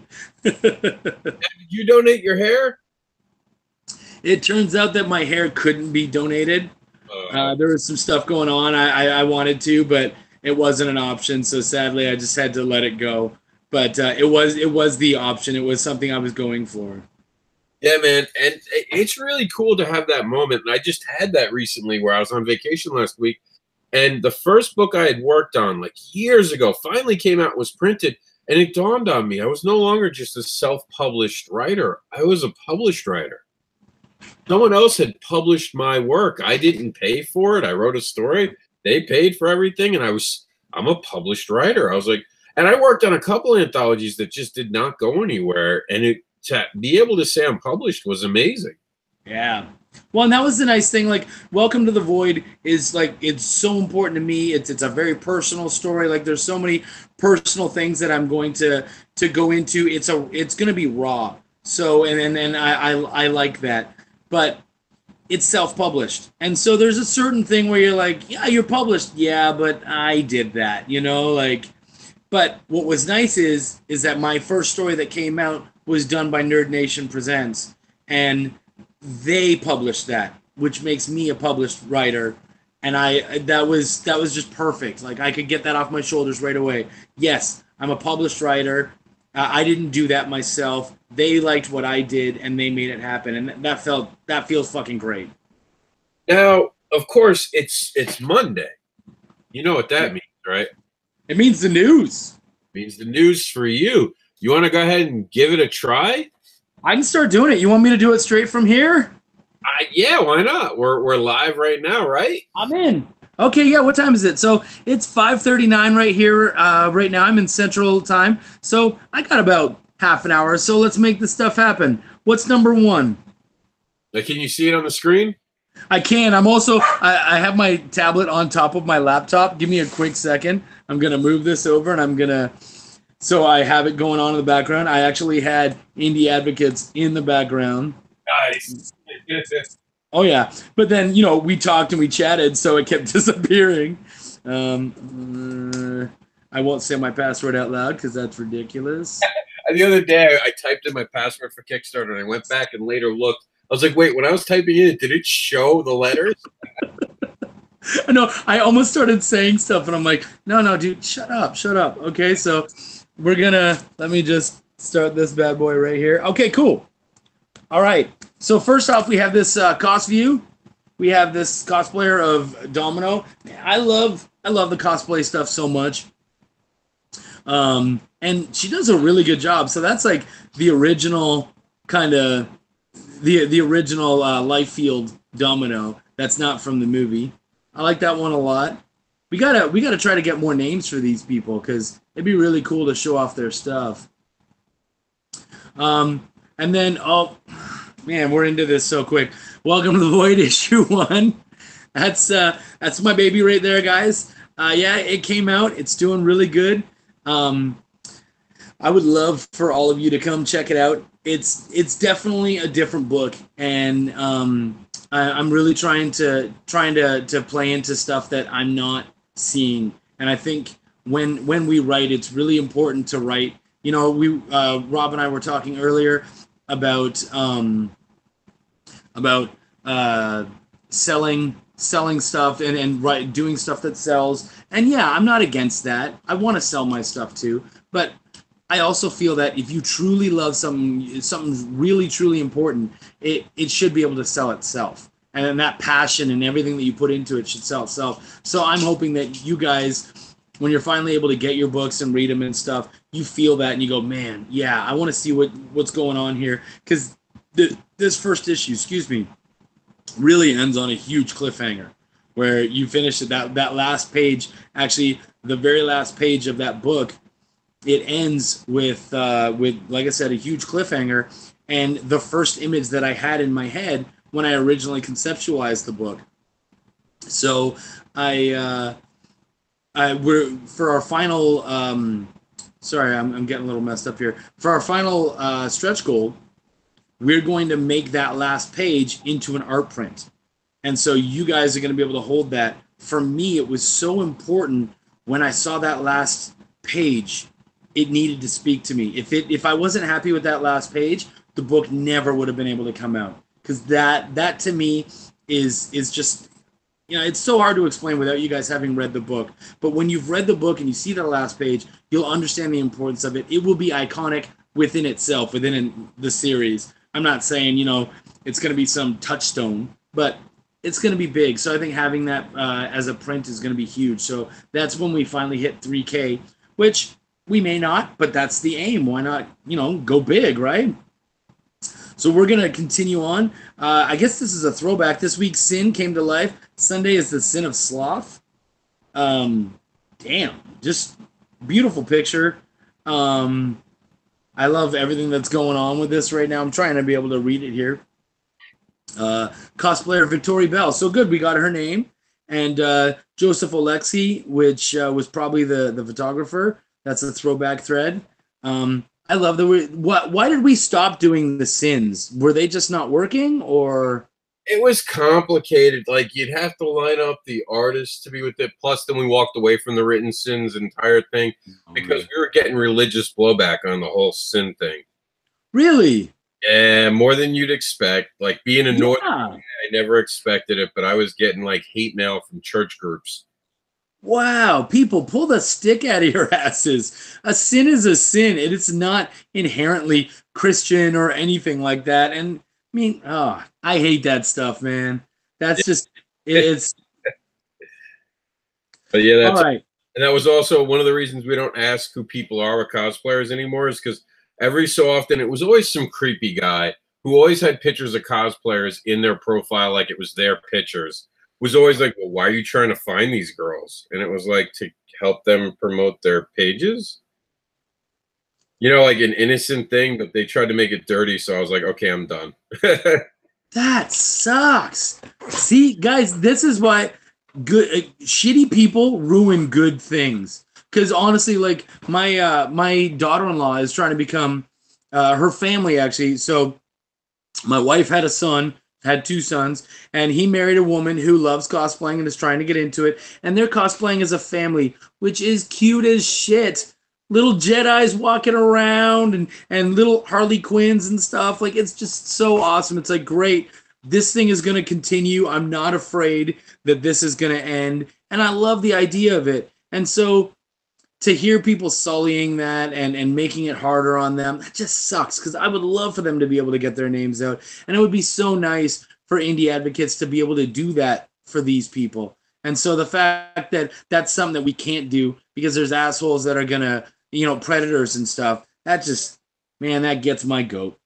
Yeah, it is what it is, though, Oh, yeah. No, totally. I respect your reason, totally. It sucks that it's happening. We got some spooky art of the day by Chris Foreman. That's a throwback thread.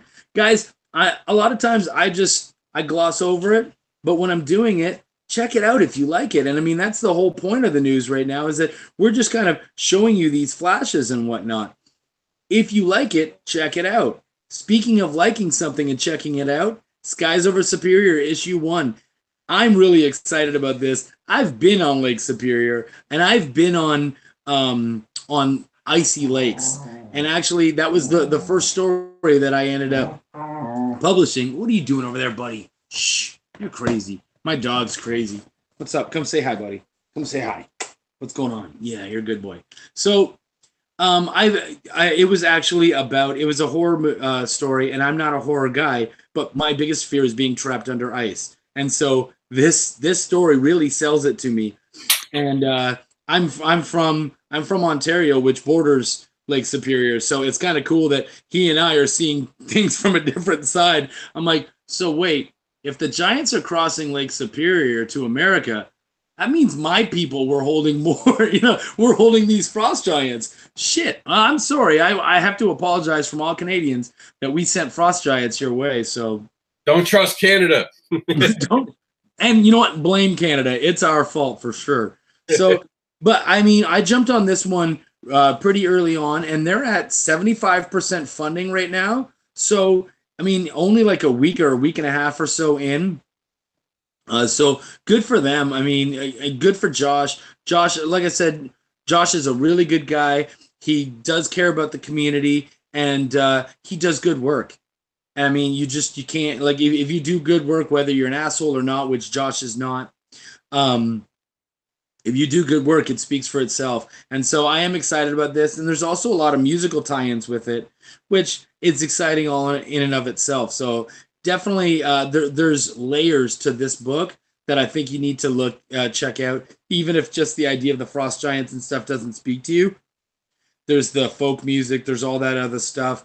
Check it out for sure.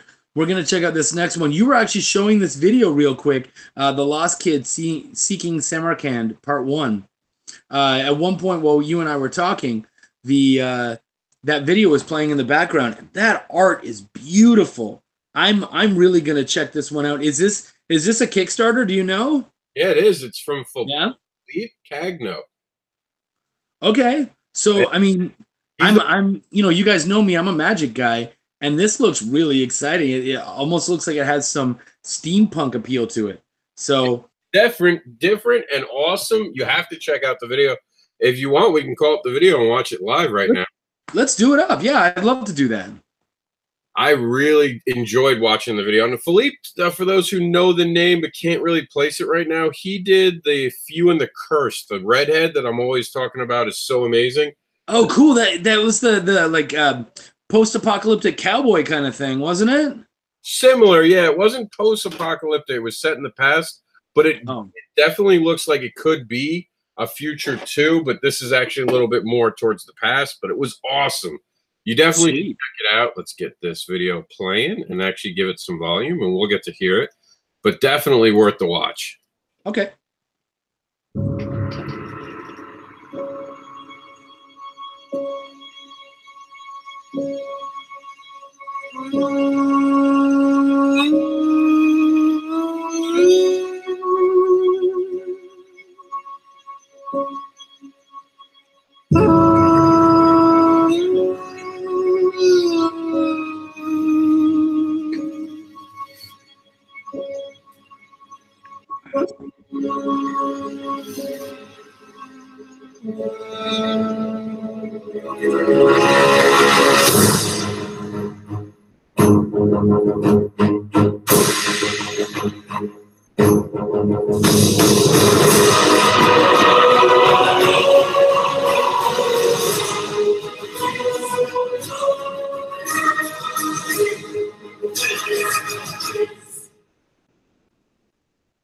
Damn, that is really cool. Honestly, I'm gonna check that out. Holy shit, I like that a lot. That looks really good. That's Oh a man, movie trailer, right? yeah. And you know what? Actually, I would say that's pretty like that's an amazing trailer. We did talk earlier. I would have liked to have heard a little bit maybe from the creator, like just something short. But I will say the shortness of the video, the conciseness of the video, that was perfect. To play on something real quick, the video is really important and can sell you really well. And so at 1:15 that's a perfect video. You know that video is going to get played through all the way. And that's kind of the way to go. And that's why, like, when I was making the video for Welcome to the Void, it was I had said all along, I don't want to go much above 2 minutes. Because anything longer than that, people will be like, how long is this? They'll look and be like, oh crap, 15 minutes? Nope. And then you lost it. Yeah, I actually have that problem right now. I made 2 videos and I put the 8-minute video in the place of the 2-minute. Oh no. Are you able to edit that and change it out? Yeah, I just, it's like we were talking about before the video, not enough time in the damn day. Yeah. No, I hear you. I totally hear you. But yeah, I mean, that's just a really good, because I mean, so many of the people who watch us do the news and whatnot, they're also creators. And so that's a video done really well, guys. So just, you don't necessarily have to play and have all the crazy tricks and all that stuff, but conciseness sells a lot. So, we talk all the time about elevator pitches and all that kind of stuff. Keep it short, man. Like, no one wants to sit around and listen to you forever, which is funny because you and I have been talking for like 2 hours. But, but what we're doing, we're having banter, we're going back and forth, everything's good. So there's a lot of content, and you knew what you were getting into when you opened this up. So don't bitch now. But with a Kickstarter video, you don't have that. They know what they're getting into, and it's just a quick one. So anyways, we're going to move on now. 33 issue 1, Murder, Depression, and a Town Full of Mystery, all linked by the number 33. Cool. I mean, I like numerology. I like all that kind of stuff. So that's kind of neat. Is this one? This is Kickstarter as well, right? Correct. Yes. And this is the first time I've seen this. So I guess this is a newer one? Yeah, we just added it, I want to say Friday. Okay. Cool. So we are a little time strung right now, but this is one to check out. And when I come in and do it next week, and probably when Rob does it or when Kyron does the news as well, we're going to get to see this one again. So definitely take a look at 33 issue 1. And remember, they put a 1 on there.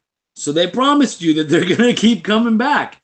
So check that out and definitely see what they got in store, because even just by looking at what they have here, we can see what they're going to give us in the future. We're going to move down. Kindness Needed, please apply. Now, this woman, she's a veteran. And what was the story? I've watched this video before. What was the story exactly on this one, Rob? She's having a bit of a health issue and a little bit of trouble getting a job because of a bum charge she had. So she's actually having trouble actually getting employment because of some bullshit that she shouldn't have been held accountable for. And that happens. You get jammed up by the system. Karen Silva's here.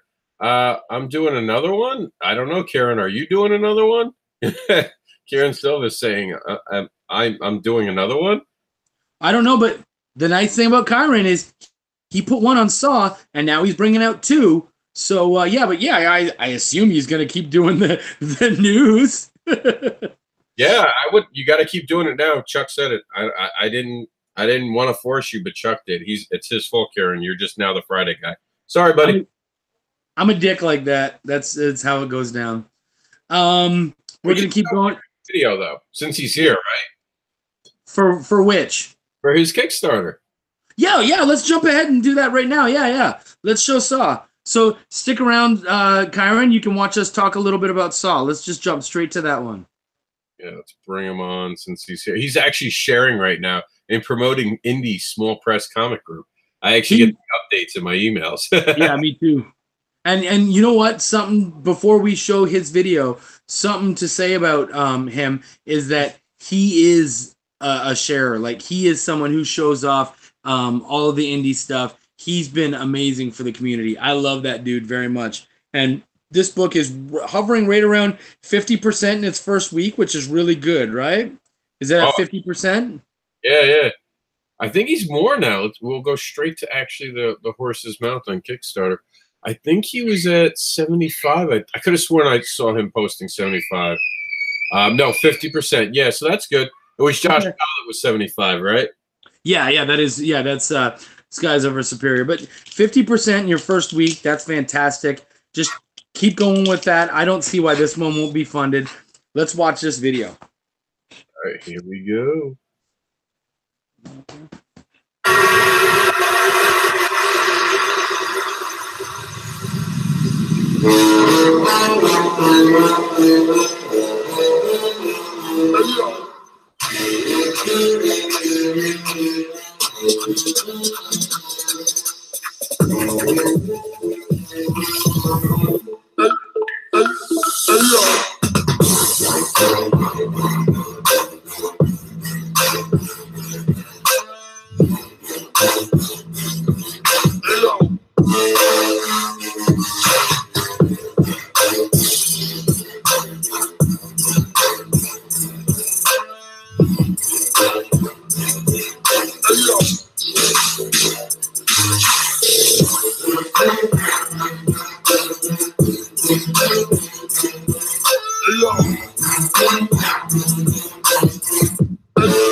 Now, how nice.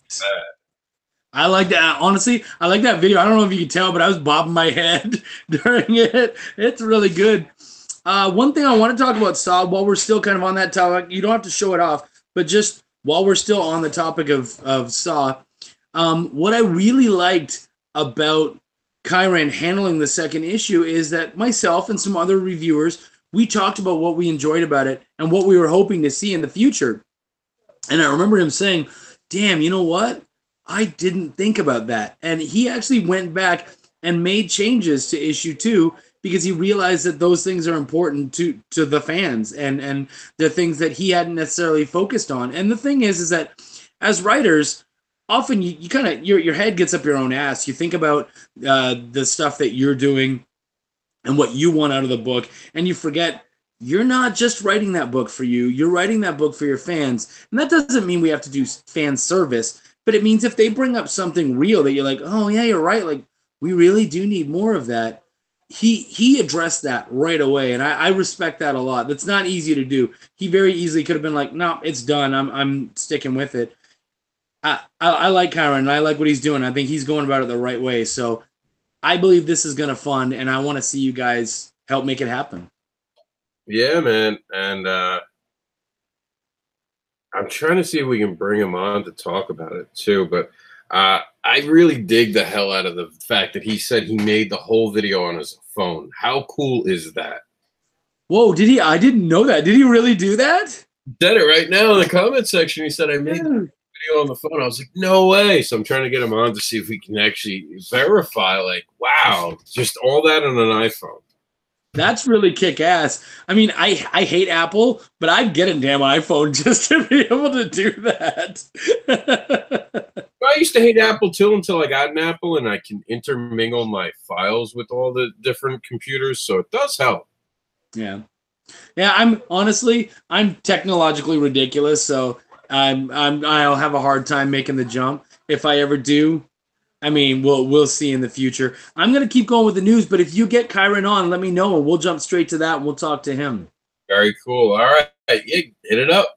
All right, so Comic-Con Highway Southern Exit. We got Harold White paneling in Atlanta Comic-Con on the 13th of July. So definitely if you're in the Atlanta area, I think I said Atlantic, but if you're in the Atlanta area, definitely check that, or even just anywhere in there. The monsters are back in A Monster of a Betrayal. Once again, we did talk about that earlier, but if you're just showing up for the news now, we talked an awful lot about this book. Very excited for this book. I'm pretty certain, and I will step up and say, I think I've read this book more times than anyone else, including Rob, including the artist. I went over it many times. I love this. If you enjoyed the first book, it's a massive step up. It really... It jumps everything up. It jumps the story up. It jumps the characters up. It jumps the excitement up. The funniness of it all, like just the humor. Everything is there. Rob, I'm not just kissing your ass here. I think you really jumped this one up, and you proved to me, because you mentioned it earlier in our other talk. You proved to me that this can be a series, that this can continue on, because I wasn't sure. I thought it was just a one shot. And it's more than all that. So good for you, man. I really do think you stepped this one up.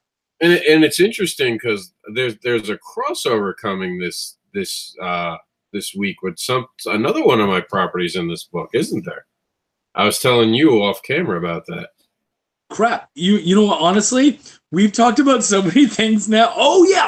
Oh my gosh. That picture, good. I'm so glad you're showing that picture. Barb as a monster. I mean, right away, as soon as I saw that, I was like, oh, damn, that is kick-ass. And that is a sweet crossover. Now, is that to show off for graduation, or is that to show off for the graphic novel? Well, I mean, we're heading to the the heroing is going to come in between the graphic novel Fetish Babies. Realistically, Monsters and Heroing are two established properties of mine. And the artist Damien was just doing the Halloween art, and he was just drawing and accidentally drew Barbara as a werewolf and as other characters. And I asked him, did you do that on purpose? He's like, honestly, no, because we're working on the book right now. I didn't even think about it. I'm still drawing Barbara. So I was like, one day I'm going to use that art if it's okay with you. He's like, yeah, sure, do whatever you want. I mean, it does look like Barbara. It looks like your character. And I recently was like, oh my God, I have to cross the two over. And I've always asked, and I even asked you, should I combine the two in one Kickstarter, remember? And everyone's like, no, don't do it. But I figured this is a perfect way to cross promote. So we'll see some of her cosplaying show up in this book where she's doing some other stuff. But I thought this was the perfect time to introduce this monster. And this is my first shot at coloring. So I'm actually going to be the colorist for the finished page. So this is basically a concept I have right now of what I want to accomplish. And this is me just trying it without studying. I've now got books to learn how to make this really come home perfectly. Oh, and wow. For me, I don't think that's a bad first try of coloring my first comic book thing. No, not at all. And actually, I was saying to this to you off camera beforehand, but I'm going to say it now again. It's got a real old school 1950s, 1970s horror feel to it. The actual color does. It's got that 5-color feel to it. I'm digging this a lot. I really feel like even, you keep learning, keep figuring things out, but even just this kind of 5-color feel, I like it, man. It's pretty kick-ass. So I think you're doing something right, and you're definitely showing some chops, man. I like the hand right there, how I colored the hand, like her hand's turning into a werewolf. Yeah. It's funny because I was focusing on that and also the rips and tatters and stuff on her clothes. All of it is so, there's an authenticity to it that I really appreciate, where you're just like, you look at it and you're like, is that a cosplay? Is it more? Is she taking it too seriously? Like, I don't know, man. I love that whole, I'm digging that picture, like, huge. I think that's going to be a fun one to make the rounds and show off and everything. This is just one of 4. All of these will be released all this week onto Kickstarter as exclusive 8x10 in the end of the day, where all 4 pictures will be put together in an 8x10 exclusive only for the Monster Kickstarter. It'll never be released again in this same way. Whoa, so when you say 4, does that mean that we're going to see, like, her as Dracula and that kind of stuff too, or? Can't say yet, but that's definitely one that I wouldn't be surprised to see. Okay. Okay, well, you heard it here, folks. He just showed you 1, but there's 3 more in the works. So, guys, that's definitely something to look forward to. So definitely, if you can, go to the Monsters Kickstarter, jump in on that, and pledge. Check it out. The books, I've told you guys, and I'm not lying to you, this book really stepped it up. I really enjoyed it a lot. So if you do that and you keep an eye, even if you just follow the page, you're going to be able to see all of that art coming up. So keep an eye on it for sure. We're going to move on, but guys, that's beautiful stuff. The Shepherd, Finn, I can't walk you right now. Sorry, buddy. The Shepherd, the Pathos, and my dog, he wants out so bad. Can somebody take the dog out, please? Oh, Kieran said that he has a Galaxy. He does not like Apple. So Kieran's not an Apple fan either. Oh, okay. So I'm a Galaxy guy too. The tablet I'm talking to you on right now is a Galaxy Tab A. So and yeah, we're streaming on Apple on the other side. we got some cross connections happening. That's okay. It's working out. We're representing all brands tonight. The Shepherd, the Path of Souls, now in Diamond Comic distributors. Diamond number or hashtag #, November 15, 12, 23. Guys, I think we need to celebrate whenever, and I've said this on my broadcast a couple times, whenever anyone hits Diamond, that needs to be a serious celebration. I think that's a goal for all of us to hit Diamond. And even hitting Diamond is still just one more step, because just because you're on there doesn't mean people buy it, but it means that you have that other level of distribution. That's a huge deal. So definitely give some love out to those guys who hit Diamond. So good for that group, the Shepherd, Path of Souls. Check it out. The creator's right on the right-hand side of the screen on the shot we have right now. It's I'm Andrea Lorenzo Molinari. I've had trouble with his name too. The cool thing about this book is it's about the effects of war on the human conscience and soul. Oh, wow. So PTSD and all that kind of stuff. Very powerful book. Very. Oh, good.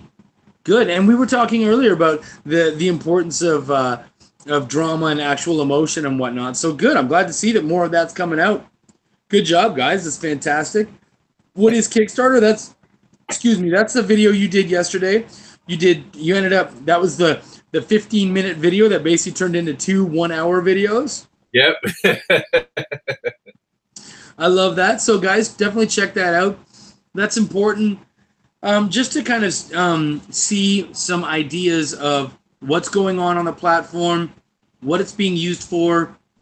Like Rob was saying earlier on, a lot of people were like, the sky is falling, Kickstarter's going to be done, blah, blah, blah. Facebook's going to be done. And none of those things are done. And I'll tell you, as a guy who is mostly marketed on Facebook, it has been very good to me. Now, that doesn't mean that you put all of your eggs in one basket, but it does mean that you do need to definitely utilize it. I mean, it's there. Well, why not? So, and both of those platforms, Facebook, Kickstarter, Twitter, Instagram, whatever you can do to get your name out there, get your book out there, get your ideas out there, go for it. So cool. Kyron's trying to message me right now. Sorry, buddy, I can't quite respond right now, but I think he's trying to show me some sneak peeks of that the jam piece that we've got going on, the crossover between Saw and Welcome to the Void. So I might have some news for that later on this week. Keep an eye out on both of those Kickstarters. We're going to move on, though. This is another throwback. The Sin of Gluttony. She definitely is ready to feast. So, again, this is Victoria Bell, who We showed Victory Bell. We showed her earlier, and Joseph Alexi. So very cool stuff. We still got that stuff going on. Comic-Con Highway Northern Exit, New York. Comic Bar Con featuring Sebastian Bonet, July 14th. If you know who Sebastian is, or you're going to be in that area, check it out, man. There's no bad excuse for checking out a Comic-Con. So if you see one in your area, just go, have fun, and especially give some love to those indie comic guys and gals who are out there. Because I'll be honest, I've seen a lot of this, and Rob, I'm sure you're in the same boat. I'm starting to get a little worried about the future of conventions, and I'm not saying the sky is falling, but I am saying I'm a little worried because I see a lot of that Hollywood bullshit where people are going out there and they want to see the stars, they want to get all the autographs and all that stuff, and that stuff's great. I'd like to get that stuff too. I'd like to see that stuff too. But if that's the only reason for being there, come on, man, give some love to the other conventioners, the people who are tabling. We spend a lot of money to get there, and so for you to just go there and just check out the Hollywood talent and then leave, man, that sucks. I'm not telling you have to go out and you have to buy our books and all that stuff, but you're there, you paid for it. Why wouldn't you go out there and see what they have to offer? Because if you don't even look, you have no idea of the quality shit that you are missing out on by not checking out those tables. You're missing out on some really good books. And I think I'm preaching to the choir because a lot of you guys are creators. But for those of you who aren't and who are regular convention goers, please move beyond just the celebrities and see what else is there. Because, man, it's not just a place for star fucking. There's a lot more to a convention that you can enjoy. All I know is you give me 10 minutes at the table and I'll make you a fan. I don't even think they need to give you that long. I believe that, in all honesty, your elevator pitches are killer. You've got them down pat, and I think most of that has to do with you doing this. So I think if they give you a minute, you're gonna have them sucked into the point where they'll be there a lot longer than that minute. Yeah, man. And Comic-Cons aren't dying. It's just it's changing, and we have to adapt and get out of our own way. You can't expect people to come. Again, it's not build it and they will come. Yeah, absolutely, and I totally agree with that. And that's part of, like, even I was talking earlier about my daughter-in-law who's who's into the cosplaying, and I told her at one point, I said, you know what, I'm probably going to give you some flyers when we do AlamoCon in October. I'm probably going to give the family some flyers that they can pass out to send people towards our booth. And you know what? That's just about, hey, let's find different ways to get people over there, because you know it's like anything else. And I mean, you already said it. We need to find a way to roll with the punches and to make it work. And just being at the convention will not get you sales. You need to connect with people. And part of that connecting is just to have them walk by. And get off your goddamn phones. Oh my God, stop checking your Snapchat.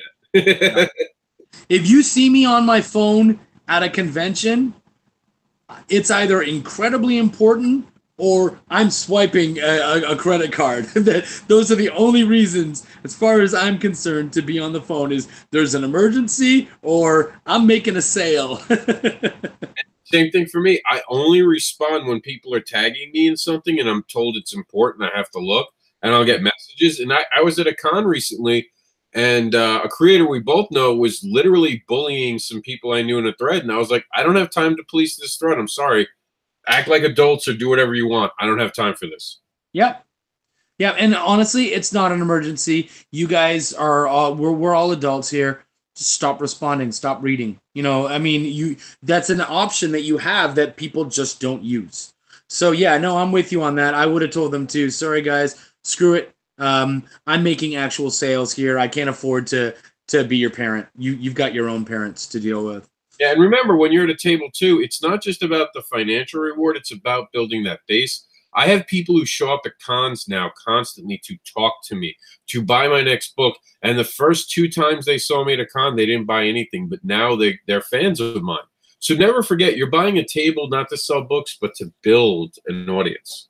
Yeah, absolutely. And that's why a lot of people will have little sign-up sheets for their mailing list and all that, because even if you could just get them on your mailing list, or you can get them on your Facebook, you can get them on your socials somehow so that they want to keep seeing what you're doing and being interested, that is a sale.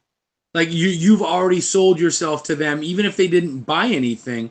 Just by them wanting to watch you, that's them saying, okay, man, you haven't 100% sold me because I haven't bought anything, but you sold me enough in that I'm interested in you. I want to see what you're doing. And it could just simply be that you didn't have the books there that they wanted, the kind of material that they want. That doesn't mean that's not what you're going to come out with. And eventually you might come out with something they love and that goes to their wheelhouse. And that's when they can jump on it and say, cool, that's what I was waiting for. I was waiting for you to do, you know, whatever this genre. I was waiting for you to do a steampunk or whatever. And now you've done that, and now I want to see that. Terrific. So, yeah, that's really important, man. I'm with you on that one. Kickstarter talk. Now, I'm pretty sure that was you, right? Yep, issue 27. I did it on my tablet, of all things. I think I was on a tablet or that. I just ran over them quick. I'll do a proper one in the next day or so before I head to Fort Lauderdale. Sweet. All right. So we got that one, and of course the Kickstarter talks are always coming. I haven't actually watched this one. I love seeing myself, my name, my stuff on there. So that's one that I'm going to check out because I want to see the Welcome to the Void stuff. I haven't seen anything. I've been so busy working on other stuff. I didn't get to see you talk about it. And you filmed that yesterday or Saturday? I filmed that. That's just a repeat. I had it repeat while I was gone. I think I filmed that, I want to say Thursday, but I actually uploaded it Friday because I had the horrible internet. Oh, yeah. And I probably didn't call you out for not doing good promoting. You did call me out for not doing good promoting? No, I didn't. I left that for you to do to other people. Well, that's what I do. I'm a lovable dick. But you know what? And I did mention it. You don't promote yourself as well as you could on this platform, and I kind of respect that because it means that you're not using the platform to show you off. You're showing that you actually care. I'm kind of the same way, man. Like when I start having to talk about my own stuff, it kind of comes off a little difficult because it's not my natural thing. My natural thing is I want to talk about things that I love and I enjoy. And I do love my own books, but I just want you to enjoy them. You know, like here you go, just read it and enjoy it. And I don't want to talk about it too much. So it's something that I definitely have to work on too. It becomes like talking to your crush. You get all like, e. Absolutely. I was on a podcast and I started stuttering the other day and I'm like, oh man, I don't even know this guy. Why am I acting like this? He's like, who is he for me to feel this way? I was on a podcast once and they were talking about like politics and some of the most disturbing shit. And I was like, how am I on this podcast? What did I do wrong? No one listen to this one. I'm lucky I haven't had to deal with that yet, but I'm sure I can expect that in my future. Oh, long enough and someone will tag you in something. You'll be like, Chuck, I didn't know that you hated kangaroos. And you'll be like, what are you talking about? Oh, I've been tagged in some weird stuff. That is one thing I like about Facebook is that now and then you'll look and they'll be like, do you want this on your timeline? I'm like, hell no, I don't. Hide. And so, yeah, tagging you in all those weird things. You see, you don't do that for the most part unless I'm usually involved, and I like that. But there's some people out there, and we won't mention names, but there's some people where they just tag as many people as they can. I'm like, come on, guys, it's really rude. And I'm not the dick yet. I can feel it coming up, but I'm not the dick yet where I'm like, hey, you need to shut up. You need to stop that. But it's gonna get there eventually. We're going to move on, though. Me bitching. Broke down in 4 dead bodies. Oh, were you going to say something? Yeah, you want to know something funny? I'm part of it, yeah. 50 groups now. I have no fucking clue how I'm part of 350 groups. I looked and I'm like, okay, I don't even know what to do with that. I'm with you on that one, too. I'm sure my number's not near that high, but it's high enough that, it's like, oh, you're a part of 67 groups. And you're like, seriously? I look at 2. Like, I don't know. I mean, maybe 3. I don't look at that many of them. So that's kind of funny, the things you end up jumping in on to help out. And you know, the other day I had to tell you, hey, I'm not in this group anymore. I don't know why. Because I was like, wow, 300 groups, and that's not one of them. Yeah. And actually, to be honest, I haven't even looked into that one yet. Because I think for both of us, we're just like, well, something stupid happened there. Yeah, exactly. If they don't want me in the party, cool. I probably don't want to be there, so that's fine. But yeah, I haven't looked into that yet. Karen said, fine, I'll stop tagging you guys and everything. No, man, keep tagging me. I like your stuff. Yeah, I like your stuff too. I like, when you tag me in something that I actually matter in, great, cool, or that you think I'll like. But, it'll just be like, oh, I had pork chops for dinner with Chuck Pineau and this person and that person. I'm like, I don't give a shit about your dinner, dude. Shut up. Why are you talking about this? Oh, I love that when I get tagged. The funniest ones when people want to talk about sex, they tag me in it. Like when they want to talk about sex in comic books. God damn it. I'm not Dr. Phil. I'm Dr. Sexy Phil. No, I'm not that. Leave me alone. I have to raise a 3-year-old. You have way too much hair to be Dr. Phil. That's for damn sure. I do now, for sure. All right, let's go on. We got Broke Down and 4 Dead Bodies. Talk with Travis Gibb, Josh Dahl, Rob Anderson, and Greg Anderson Elisi. So was this an anthology of some sort? No, Broke Down and 4 Bodies is Travis Gibb's next project. And he was going live talking about whether or not he wanted to color the book and delay it for coloring. Josh Dahl jumped on. Greg jumped on. I jumped on. We all gave him our opinions about it. Of course, I pitched my book while I was there and talked about how awesome Monsters is. And one of the things you did say about like the whole I don't advocate enough for myself is one thing that you realize is you worked hard on Monsters. So did C.G. Garado. And I have to realize that when I advocate, I have to advocate for you guys, not the project, not myself, but for you guys, because you guys put in a lot of work. So that's what this video was about. It was about talking about the energy you put into making a Kickstarter. It's really good. You guys should actually check it out. I was on there for I was literally at the gym doing my physical therapy, and he's like, "You want to come on?" And I'm like, "Sure, fuck it, why not?" So you see me in my tank top. I'm looking good. So you hear that, folks? The sex guy, if you want to see him even sexier, check out this video. He's all sweaty. The looks for radio got onto the video. But I will say I've heard a lot from Travis lately, and I am excited to take a look at this one. So this is just kind of him discussing where he wants to go from here and all that kind of stuff. Yeah, and because he recently got a deal he can't resist on a coloring rate. He was going to go black and white, but now he's going to make the entire book colored. And he wanted to know, should he delay? And I'm like, dude, you never delay a Kickstarter. Just go and delay the delivery date. Don't delay the Kickstarter. Yeah, I totally agree with that. I'm with you on that one too. And another thing, because if you delay it, then people start to get worried about the projects. Like, what did you do? And whether your reason is a good reason. Yeah, I'm with you on that one. Go early. You go early. You don't delay. And then you how ready you are. And sometimes you got to show some of it too. Look, man, we're just making improvements. For Mentor Search, we added like 5 pages of content because of the hurricane.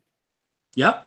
To make the story stronger. And that's just what happens. I told everyone, I happily gave everyone their PDF, and we're getting the books printed, and I'm giving everyone an exclusive cover now. So I'm making up for being a little late, and that's what you do. Yeah. Well, and I mean, even like with Welcome to the Void, I had an issue where I was like, I'm sure it's going to be done by July 3rd. No problem. That's when we're going to send it out. Terrific. And then my partner went over the book, and he was like, actually, we have a serious issue here. And the letterer went over it too, and he's like, yeah, we've got some issues here. And I had to completely go back over, when you edit stuff, you end up, you make some changes, and those changes actually ended up negating other stuff that I had talked about. And I'm like, oh, crap. So I had to go back over the whole thing. And so it got delayed because of me mostly. And that was fine, but I wasn't going to stop the Kickstarter. It just means, all right, well, I don't have copies to show off for review. I don't get to show people what we're doing just yet. But that's okay. We're going to keep going. And obviously it hasn't slowed us down. So you're absolutely right. Just fucking go with it, man. We're going to move on. Home Sweet Home title card by Raheel Mohsin, who, Raheel, if I'm correct, actually has done a book with you recently, correct? We're bringing, remember Cat Dad and Supermom from Jax the AnderSin? They're getting their own series. I love it. I love it. I told you I have a special place for that book, so I love that. Is that going to, like, will Jax be in it, or? He'll make a cameo. Like, they made a cameo in his book. He'll definitely be making cameo appearances in the book, but I would not expect him to be a mainstay character. If that. Oh, good. Okay, so yeah, so it really is. It's its own separate entity. But he'll show up every so often. Cool. Good. No, that's awesome, and I like his work, man. He's a solid work. He's got he's got kind of like a cartoony feel to him, but I like it a lot. It's a lot of fun, and actually, that art style really reminds me of like Fairly Odd Parents and that kind of stuff. Yes, yeah. Very Cartoon Network like. Yeah. So definitely, if you're in that kind of stuff, definitely something that you're gonna have fun with, and I mean, we already know that how you write and the kind of stuff you do, so it's definitely gonna be a good book. Home Sweet Home is something completely different. I don't really know much about this one, but I know his work, so I know that he's good. Yeah, it's new. It's just coming out now. And okay, so just something basically to keep your eye out for. And to Chuck's point about he knows how I write, whenever you see Chuck drinking, it's probably because he's edited something I've written recently. Well, let's be honest, folks. I work at a bar, so I drink often enough. Don't blame all of it on Rob. I have other things to drink for. So now we get to see this week's sin, another sin come to life. Friday is the sin of lust. One of my favorites. I'm going to be perfectly honest. And one of yours too, I don't doubt. Maybe. And this is the same woman and the same photographer. So cool. Just keep taking a look at it. And this is, back to those days before we had to worry about showing off the cosplayer and stuff. So that's cool. I'm glad to see her name there, and I'm glad to see that work. It's nice. Check out The Veteran's Wife and see how you can support our veterans today. Thank you to all veterans. We truly appreciate your service. We would like to give an extra special thank you to the veterans that don't want to be recognized, the silent, stoic veterans. For the horrors they have seen in war is to them nothing to be thanked for. They don't put it out for the world to know, for they are truly struggling, for they now are battling their own war here at home. You are not alone. You are loved and appreciated. You will always be a hero, even if you refuse the title. I love this. I love the whole stuff behind it. Living here in Texas, I've met an awful lot of veterans from Texas, an awful lot. So this is something that's really important to me, and I hope really important to a lot of you guys. Definitely worth checking out and looking into. So please keep them in mind and keep this woman in mind. Look into her stuff. All right. I think that's the show for today. Is that what? Okay, cool. We're gonna cut it off now because we're actually hitting a point where the camera's overheating on my end, so I don't want to lose. No, that's perfect because I actually have a poker game I run tonight anyway, so I got to get ready for that. All right, so just hang out for a minute, and I'll be with you guys. Thank you for tuning in. It was Chuck's night to do the news, so I'll let him close it out. All right, everybody, thank you so much for coming out for the news on Monday. I've been Chuck Pineau. So glad to have Rob AnderSin along for the ride. We had a blast. Really nice to be able to hang out with him. If you can take out anything from today's whole thing, it's enjoy what you do, enjoy what you love, and always keep your eye out for new things. We got some great Kickstarters, some great conventioneers, some great stuff happening. So please, it's not all about us as creators. It's all about the medium. So keep an eye out on all the new stuff. And as always, peace, love, and comics. See you guys later. All right, guys. I'll talk to you all soon. Hang out a second, Chuck. I can do